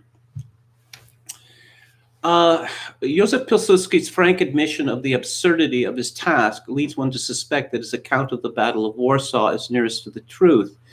In his book, Rock 1920, written some 5 years later, he resisted the temptation to describe the battle in standard military terms or as a set piece contested by omniscient generals and decided by superior planning and tactics. He called himself a bijakia and a bagarre, which in English one would call a scrap or a brawl. He talked of the nullity of forces available, the nonsense of the situation, the irrationality of feebleness, the excessive risk contrary to all logic and sound military principles. Pilsudski's plans were dictated by circumstance. And again, this word brawl. Davis writes, "One cannot escape from the fact that the most sensational effects of the Polish-Soviet War are the ones which did not happen. It was one of those tantalizing historical events which promised more than was actually fulfilled. Historians are understandably unnerved when their subject, which might so easily have been the major crisis of the epoch, turn out to be little more than a 9 days wonder. Their judgments have tended to be rather unbalanced, either magnifying the Polish-Soviet War into a drama of incalculable consequence or minimizing it as a mere triviality. No one was better aware of the paradox than Pilsudski, who looked at with Olympian disdain on a war which lesser mortals claim to have confirmed his genius. It was, he said, a bizarre concourse of circumstances strewn with crass errors, producing an impression of high comedy, an unreal war, a half war, a quarter war even, a sort of childish tussle, a brawl, from which grand military theory was contemptuously excluded, a brawl nonetheless which launched the destinies of 2 states and of 150 million people, and which all but shook the fate of the entire civilized world. The classic account of the immediate Western reaction is to be found in Lord D'Abernon's diary, written on the spot in 1920 and published in book form 11 years later. The title of the book, The 18th Decisive Battle of World History, betrays the theme, namely that the Battle of Warsaw was the latest in a series of epic conflicts which have protected civilization from barbarity. D'Abernon quoted a famous passage from Gibbon and added his own gloss. If Charles Martel had not checked the Saracen conquest of the Battle of Tours, the interpretation of the Koran would be taught at the schools of Oxford, and her pupils might demonstrate to a circumcised people the sanctity and truth of the revelation of Muhammad. Had Pilsudski and Weygand failed to arrest the triumphant advance of the Soviet army at the Battle of Warsaw, not only would Christianity have experienced a dangerous reverse, but the very existence of Western civilization would have been imperiled. The Battle of Tours saved our ancestors from the yoke of the Koran. It is probable that the Battle of Warsaw saved Central and parts of Western Europe from a more subversive danger, the fanatical tyranny of the Soviet. On the essential point, there can be little room for doubt. Had the Soviet forces overcome Polish resistance, Bolshevism would have spread throughout Central Europe and might well have penetrated the whole continent. D'Abernon's final reflection, penned in 1931, was less confident. And maybe the communist doctrine upheld by force of arms in 1920 will later achieve the disruption it seeks. But should this come to pass, it will be due less to the military strength of the Soviet, less to propaganda, however lavish and persistent, than to disunion among its adversaries and to the strange incapacity to deal with the economic crisis, which is today so grave a reproach to the intelligence of the Western world. Davis comments, 14 years after this book was published, the Red Army overran Central Europe and invalidated all Damernon had written. Under Soviet auspices, a new social order has been introduced into 8 of Europe's 24 sovereign states. A reminder, this book was published in 1972. To paraphrase Gibbon, the interpretation of dialectical materialism is now taught at the schools of Krakow, Prague, and Berlin, whose pupils demonstrate to a classless society the sanctity and truth of the revelations of Marx, Engels, and Lenin. The Battle of Warsaw, far from redeeming an era, did not so much as save a generation. Davis makes the point, keep in mind that the Russians, and I'm going to call them the Russians, okay, because it makes it easier, and also because, as Davis notes, that we can see, going back to 1919, that the communists were already engaging in the conflation of the historic Russian culture with the new culture of Bolshevism. The same thing happened in the Second World War, but it happened as early as 1919. The fatherland is in grave danger. What, the fatherland that you just destroyed? Yes, but the communists are absolutely shameless about that sort of thing. But I think that Davis is quite right when he points out that the communists thought that the people of Poland and immediately the people of Germany would rise up against their rulers, or they keep the communist insistence on referring to the Polish as, as landlords, landlord regime, very amusing. Now, there were communist uprisings. There was agitation in Poland. There were uprisings in Germany. And yes, leftists cannot be trusted. They cannot ever be trusted. I think it's one of the messages. But the great rising up, which Trotsky and Lenin and others believed would happen, did not happen. Stalin was much cleverer in this regard. Davis says that tanks and rockets are more powerful than ideology, and I think that he is right about that. And I think the difference between the war of 1919 and the war of 1939 proves that. That proves that very strongly. Indeed, this is a remarkable story. Again, it's an obscure war. Davis explains, writing from the perspective of 1972, that it was obscure both in the Soviet Union and in Poland itself. It was obscure in the Soviet Union because, they lost, and they lost decisively. It was obscure in Poland, obviously, because Poland had been subsumed by communism, and they didn't really want to make a big deal about this. Even on the 50th anniversary of the Battle of Warsaw, because it would remind Poles of that interregnum between the wars when they were truly free. You look at the remarkable people involved in this story. Besides Pilsudski, you had General Sikorsky, you had the French General Weygand. Now, Davis is at pains to point out that there are 2 great myths associated with this war. That one, that the French General Weygand was actually the architect of victory. No, he was not.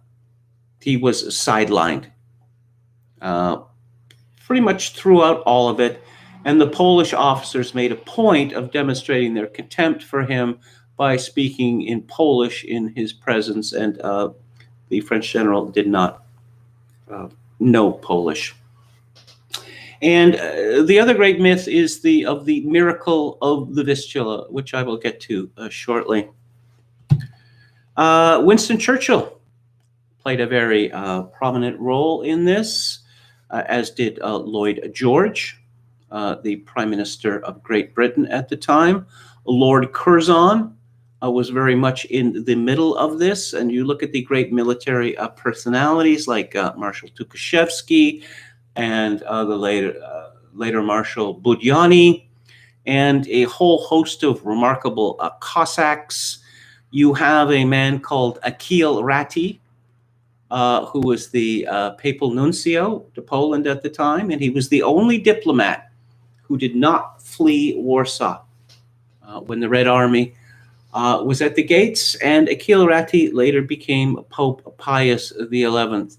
And Davis says that it is not unreasonable to suspect that his later encyclical, A Broadside Against Atheistic Communism, was, at least in part, the fruit of what he had seen in Warsaw in 1919 and 1920.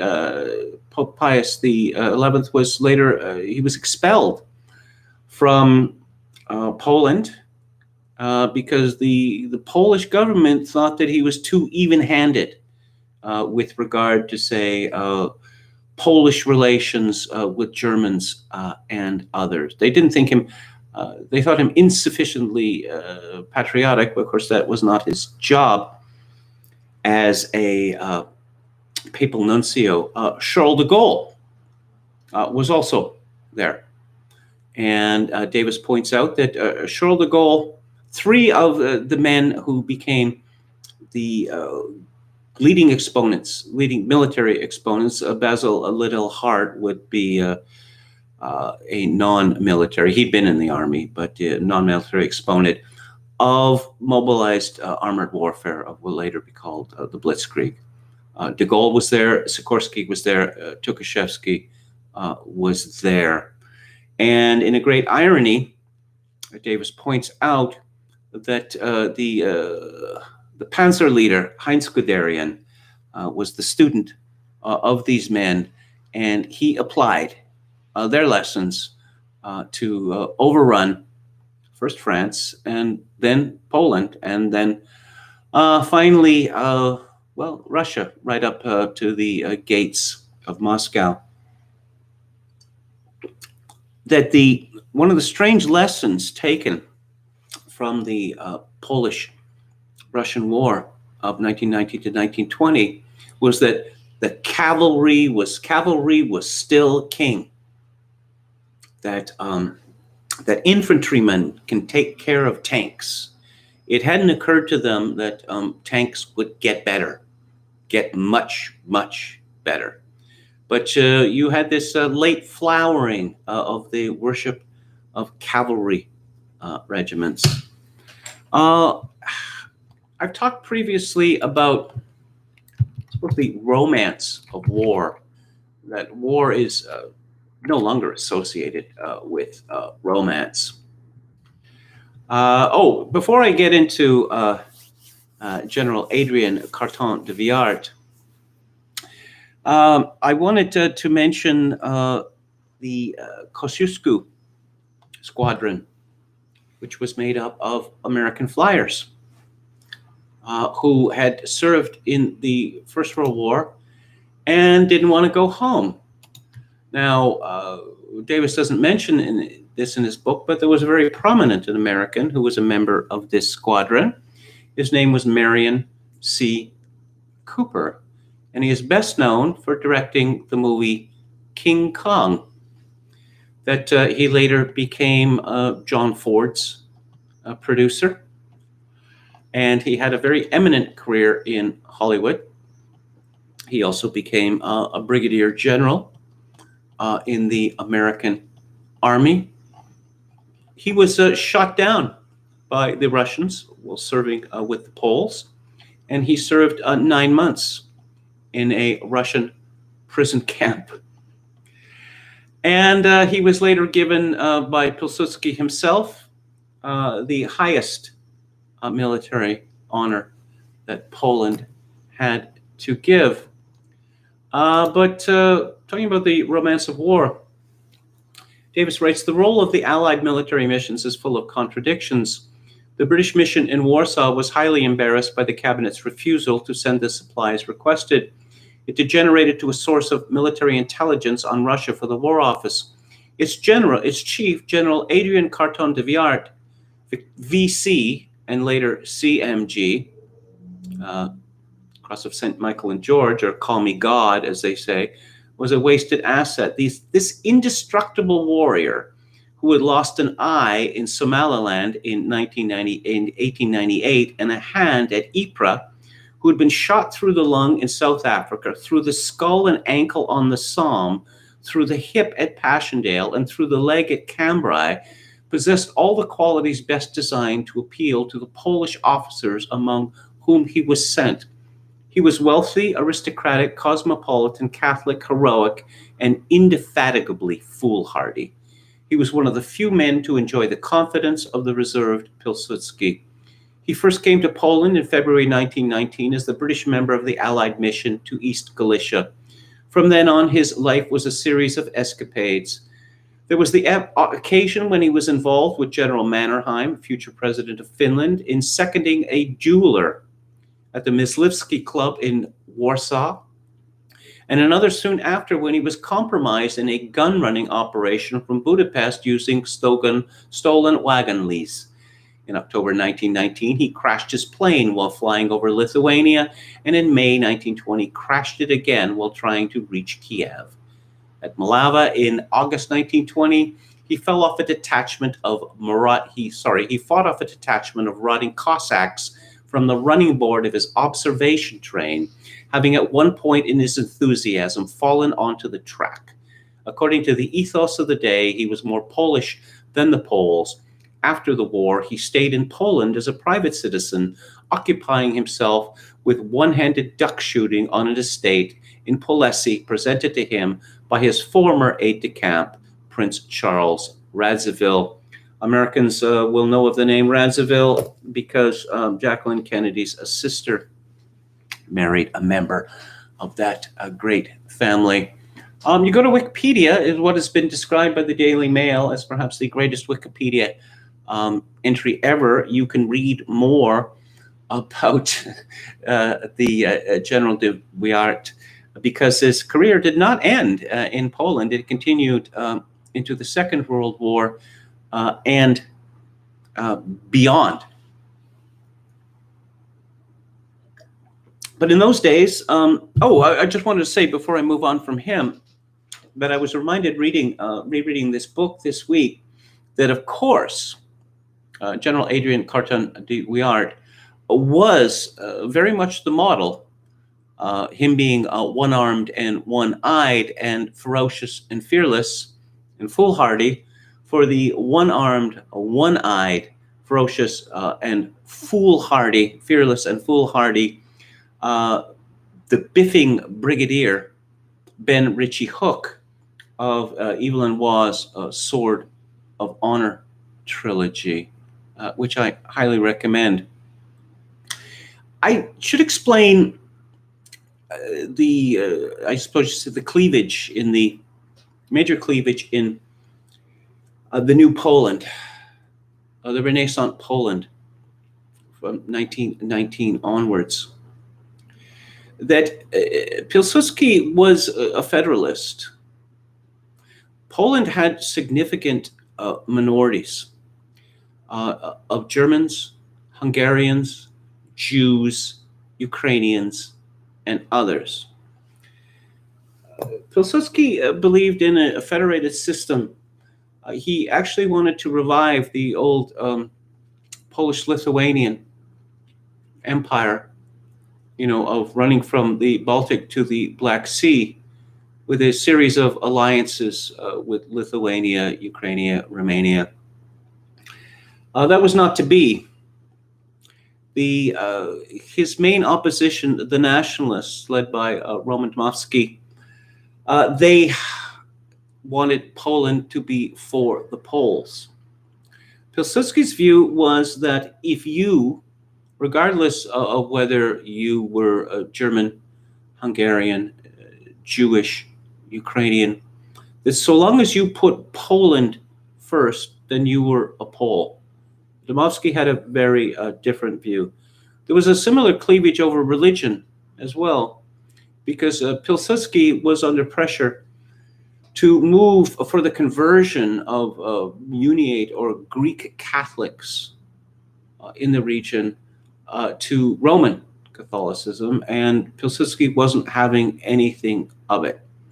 He thought that if these people wanted to remain Uniate Catholics, they should. He had no problem with that. I'll just explain that a Uniate or Greek Catholic or Oriental Catholic, as they're called officially, they have their own rights, not the Roman rite. Typically, these rites are the rite of, say, St. John Chrysostom, but they swear allegiance to the Pope. They acknowledge the Pope as the head of the Christian Church in a way that the Orthodox do not. Pilsudski wanted a greater Poland, but he wanted it to be a federation. Pilsudski himself was born in what the Poles called Vilno and what the Lithuanians call Vilnius. And that city, as well as, and I'm going to mispronounce this, Lvov, as it was called, or Lviv, as it's called, Lemberg, the Germans called it. These cities were integral to Polish identity. They're not Polish anymore. And the reason for that is, well, in 1941, Churchill, very much concerned with Poland, then as he was in 1919, 1920, he sent Anthony Eden, his foreign minister, later prime minister, to Moscow to meet Stalin. And his orders were to give Stalin whatever he wanted of Poland. And in the end, Stalin took 47% of it. And the Poland was pushed hundreds of miles to the west. So on the one hand, historic Polish cities were lost, but cities such as Breslau, which of course had never been Polish, suddenly became Polish. That was Stalin's solution to the Polish problem. And in a way, I suppose you could say that it was a success, because there are no significant minorities of any kind in Poland anymore. Poland, I suppose Dmowski has actually, won the battle historically, because Poland is now a country for the Poles. But in the invasion, after the invasion, the Poles fought back, and they pummeled the Red Army. They took Kiev. They went so far as to take Kiev. Pilsudski was no fool. He knew that Kiev could not be held. It was his belief that by punishing the Red Army, he could get them to desist their efforts taking Polish territory. Eventually, he succeeded, but not originally.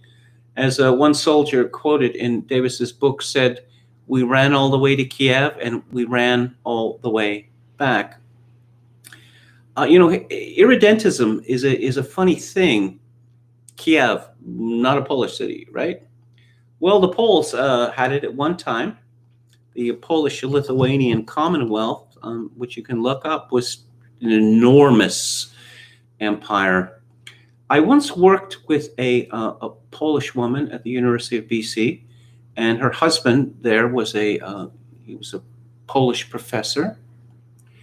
And I don't know whether this was apropos of anything in particular or not, but she once declared to me with a kind of fierceness, she said, quote, "Kiev was, is, and always will be a Polish city." Well, it's difficult to speak of a Polish city when there are no Poles in it. Vilno, or Vilnius, as it's called now, this led to the great break between Poland, Pilsudski, and Lithuania, because at the time, there were only Poles and Jews living in Vilna. There were no Lithuanians, but the Lithuanians saw it as their city, and Pilsudski's determination to hold on to Vilna led to a decisive break between Poland and Lithuania. That Estonia was on side with Poland because Pilsudski had helped keep the communists out, but the Lithuanians allied with the communists because, well, they wanted Vilnius back. Ironically, at the end of the war, the Treaty of Riga, that the nationalist view held out that, for instance, Minsk, which had been conquered, was given back. A large chunk of territory was given back to the communists because the view was, well, this isn't really Polish territory. This absolutely infuriated Pilsudski and many others in Poland, that they saw the Treaty of Riga as snatching defeat from the jaws of victory. The communists made a show of being in favor of Ukrainian nationalism, giving legitimacy to Ukrainian national aspirations, and also White Russian or Belarusian aspirations. Of course, they were running the show there completely. But again, Pilsudski's idea was of a federation where the different, the White Russians, the Belarusians, the Ukrainians, they would have autonomy in their own regions. And it's one of those great what might have been of history to look back and see that if Pilsudski had succeeded in his aim, because if you see an alliance running from the Baltic Sea to the Black Sea of these nations, you see how much more formidable it would have been to stand out against both Hitler and the Soviet Union. The foreword to this book is by the great historian A.J.P. Taylor, and Davis was his grad student. He really gets to the point. He says that the war largely determined the course of European history for the next 20 years or more. After the Treaty of Riga, Soviet Russia retreated behind the cordon sanitaire. Unavowedly and almost unconsciously, the Soviet leaders abandoned the cause of international revolution. Socialism in one country and the Stalinist dictatorship which accompanied it were implicit in the outcome of the Polish-Soviet War. Soviet Russia was forced on the path of intensive industrialization, which was to make her in time the second greatest industrial power of the world. The outcome was equally fateful for Poland. Placed as she was between Germany and Soviet Russia, it seemed that she must choose friendship with one of them. Victory over Soviet Russia led the leaders of Poland to believe that they need choose neither. For 20 years, they stood proudly alone, convinced they could maintain their independence against both their mighty neighbors.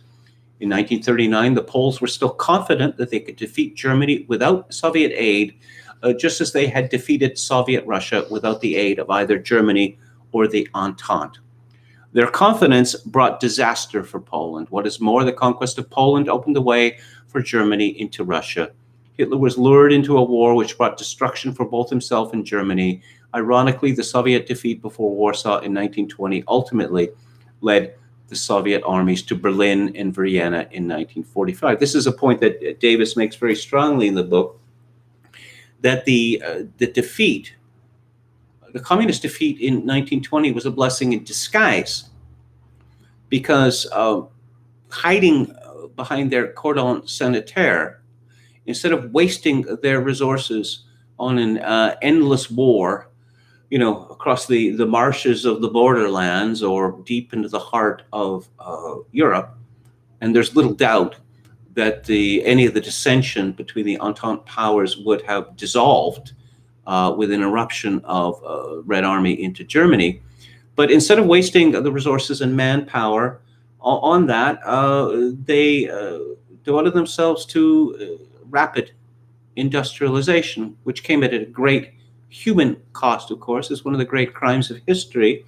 But they came out at the end an extraordinarily powerful country and ended up, of course, taking half of Europe as the result of this industrial buildup. There's a great deal of concern in this book about Britain's role in this, Britain tussling with France over the leadership of the Entente, and David Lloyd George, how would he say that dubious Welshman, great politician, though. Britain's attitude towards Poland is one of contempt. That you see this in Lord Curzon and others. That the British seem to be offended, perhaps on a personal level, that Poland had been resurrected, and the British made it clear in the Polish-Soviet War, as they later did in World War II, that they would not give a fig if Poland disappeared once again from the face of the earth. And I've often thought about the reasons for this. I think it could be religious bigotry would be one reason.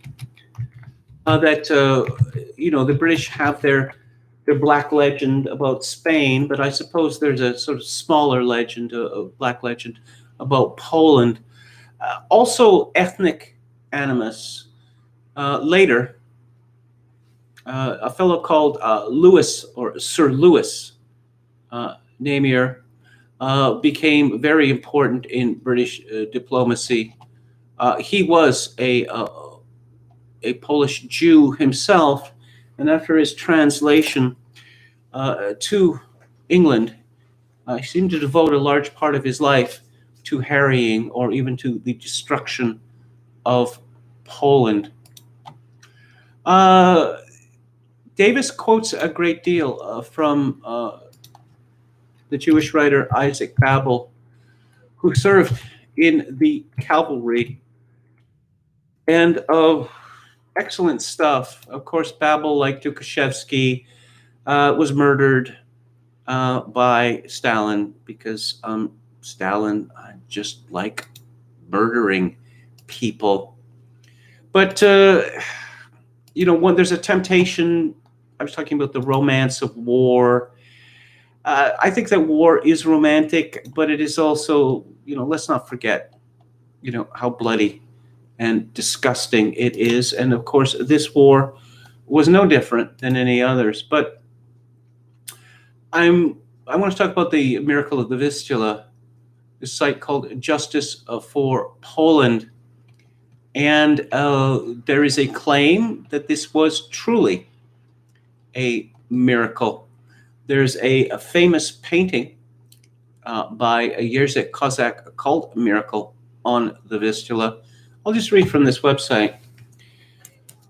This painting shows Polish army soldiers defending outposts of Warsaw before the Bolshevik onslaught, and over them shines the figure of the Virgin Mary. The apparition, as some claim, was not any accident or licentia poetica. Mary actually appeared at the time to defend the newly revived Poland from another captivity after the partitions and to protect the land against anti-Christian ideology. The fact of her apparition was kept quiet for decades, uncomfortable for both parts of Polish politicians who saw the possibility of weakening the public significance of this victory, and for the communist government after the Second World War in Poland, to whom the 1920 war was an irreparable disaster. But it has survived in the memory of the soldiers, including Soviet Bolsheviks. Father Joseph Maria Bartnik, Society of Jesus, and Eva Storodinsha gathered preserved testimonies of Mary's apparition in the foreland of Warsaw, where Mary allegedly has appeared in the sky. I don't take any position on this apparition. I mention it only to point out just how strong myths are. Because something is a myth doesn't mean that it can't be true. But the myth of the miracle of the Vistula, we see, has lasted 100 years, because of course it is now the 100th anniversary of the Polish victory over the Red Army. I hope I've given you a taste of just what a fascinating this subject this is, and what a fine job Davis does, both in his explanation of a very complicated war, in his analysis of both military, political, and social. And I have to say that he has a very fine writing style as well. So I'm going to take a final look at the chat, and then I am done for the week. Emmett Kelly says Britain attempted to ship arms to the Poles during the Russian invasion of Poland, but British dock workers refused to load the weapons onto the ships. This is true. Ernest Bevan thought that Britain was endeavoring to get into war against Russia, and he wanted no part of it, and he was completely wrong-footed by the wily Lloyd George, who told him, no, that is exactly my position. We are not going to get into war with Russia. Matt Forney says, sounds like an interesting work. Polish-Soviet War is probably the most consequential war that is never talked about. Actually, Davis goes into great detail about communist or Russian communist paranoia, but and just what this leads to, the combination of this paranoia with Marxist analysis leads to decisions or ways of thought which are objectively insane. But Davis takes pains to point out that at the time that this war was going on, that there had been a civil war being waged in Russia for years. There had been numerous foreign invasions of Russia by anti-communist forces. There were rebellions led by Denikin and Wrangel and others, and the communists came to the conclusion that the Polish government must be acting at the behest of the Entente powers, that they were nothing more than a puppet of the Entente powers, and this was exactly the opposite of the truth.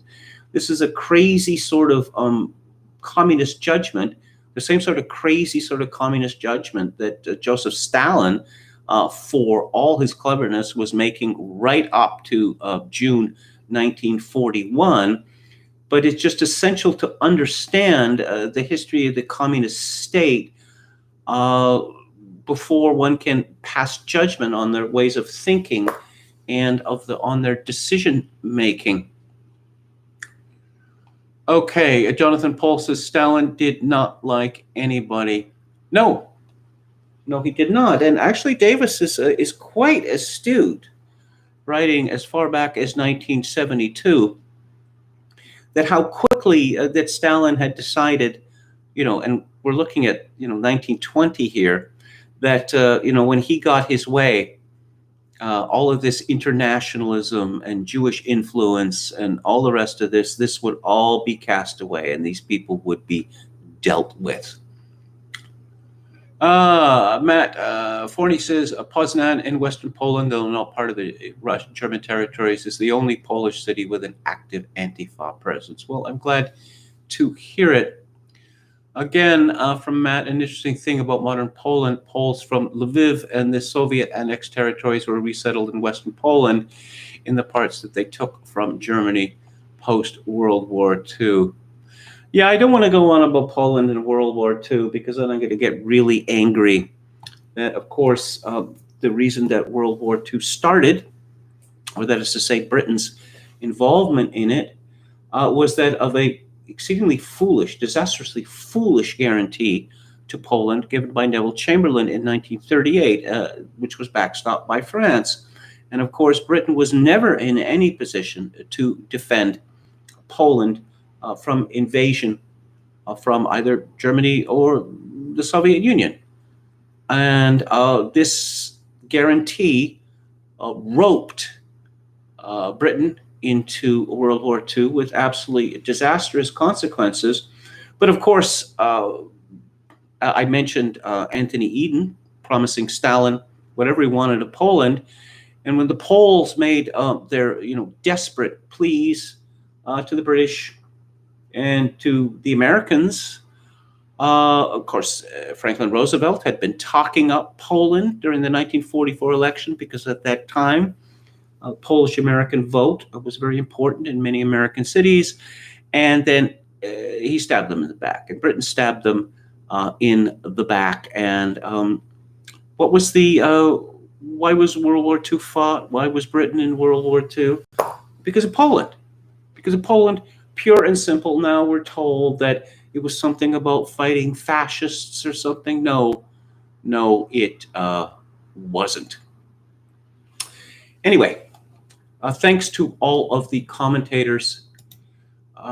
Next week on the, we'll talk about Theater Thursday first. I'll just give a rundown of what's coming up. On November 26th, Frank Capra's 1941 indictment of the media, Meet John Doe. On December the 3rd, Terry Gilliam's 1985 fantasy, police state fantasy, Brazil.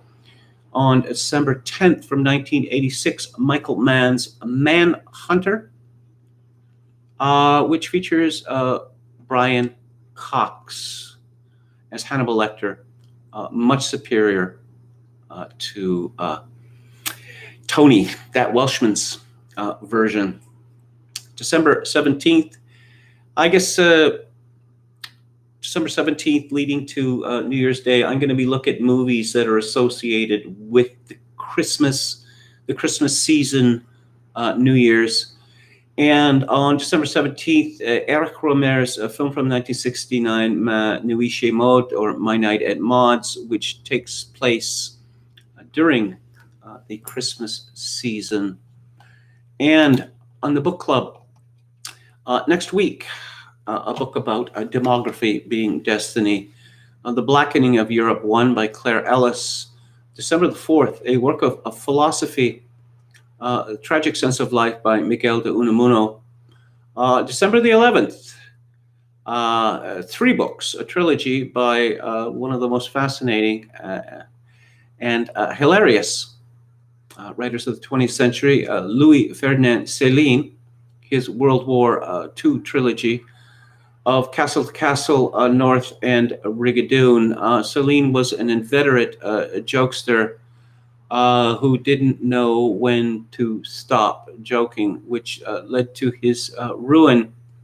And on December the 18th, I'm going to be talking about my favorite poet, Roy Campbell. I'll talk a little bit about his extraordinary life and read from his poetry, his original poetry, and his famous translations of Baudelaire, Garcia Lorca, John of the Cross, and such like. So that's it for this week. I will be back Monday at 4 p.m. Pacific Time, 7 p.m. Eastern.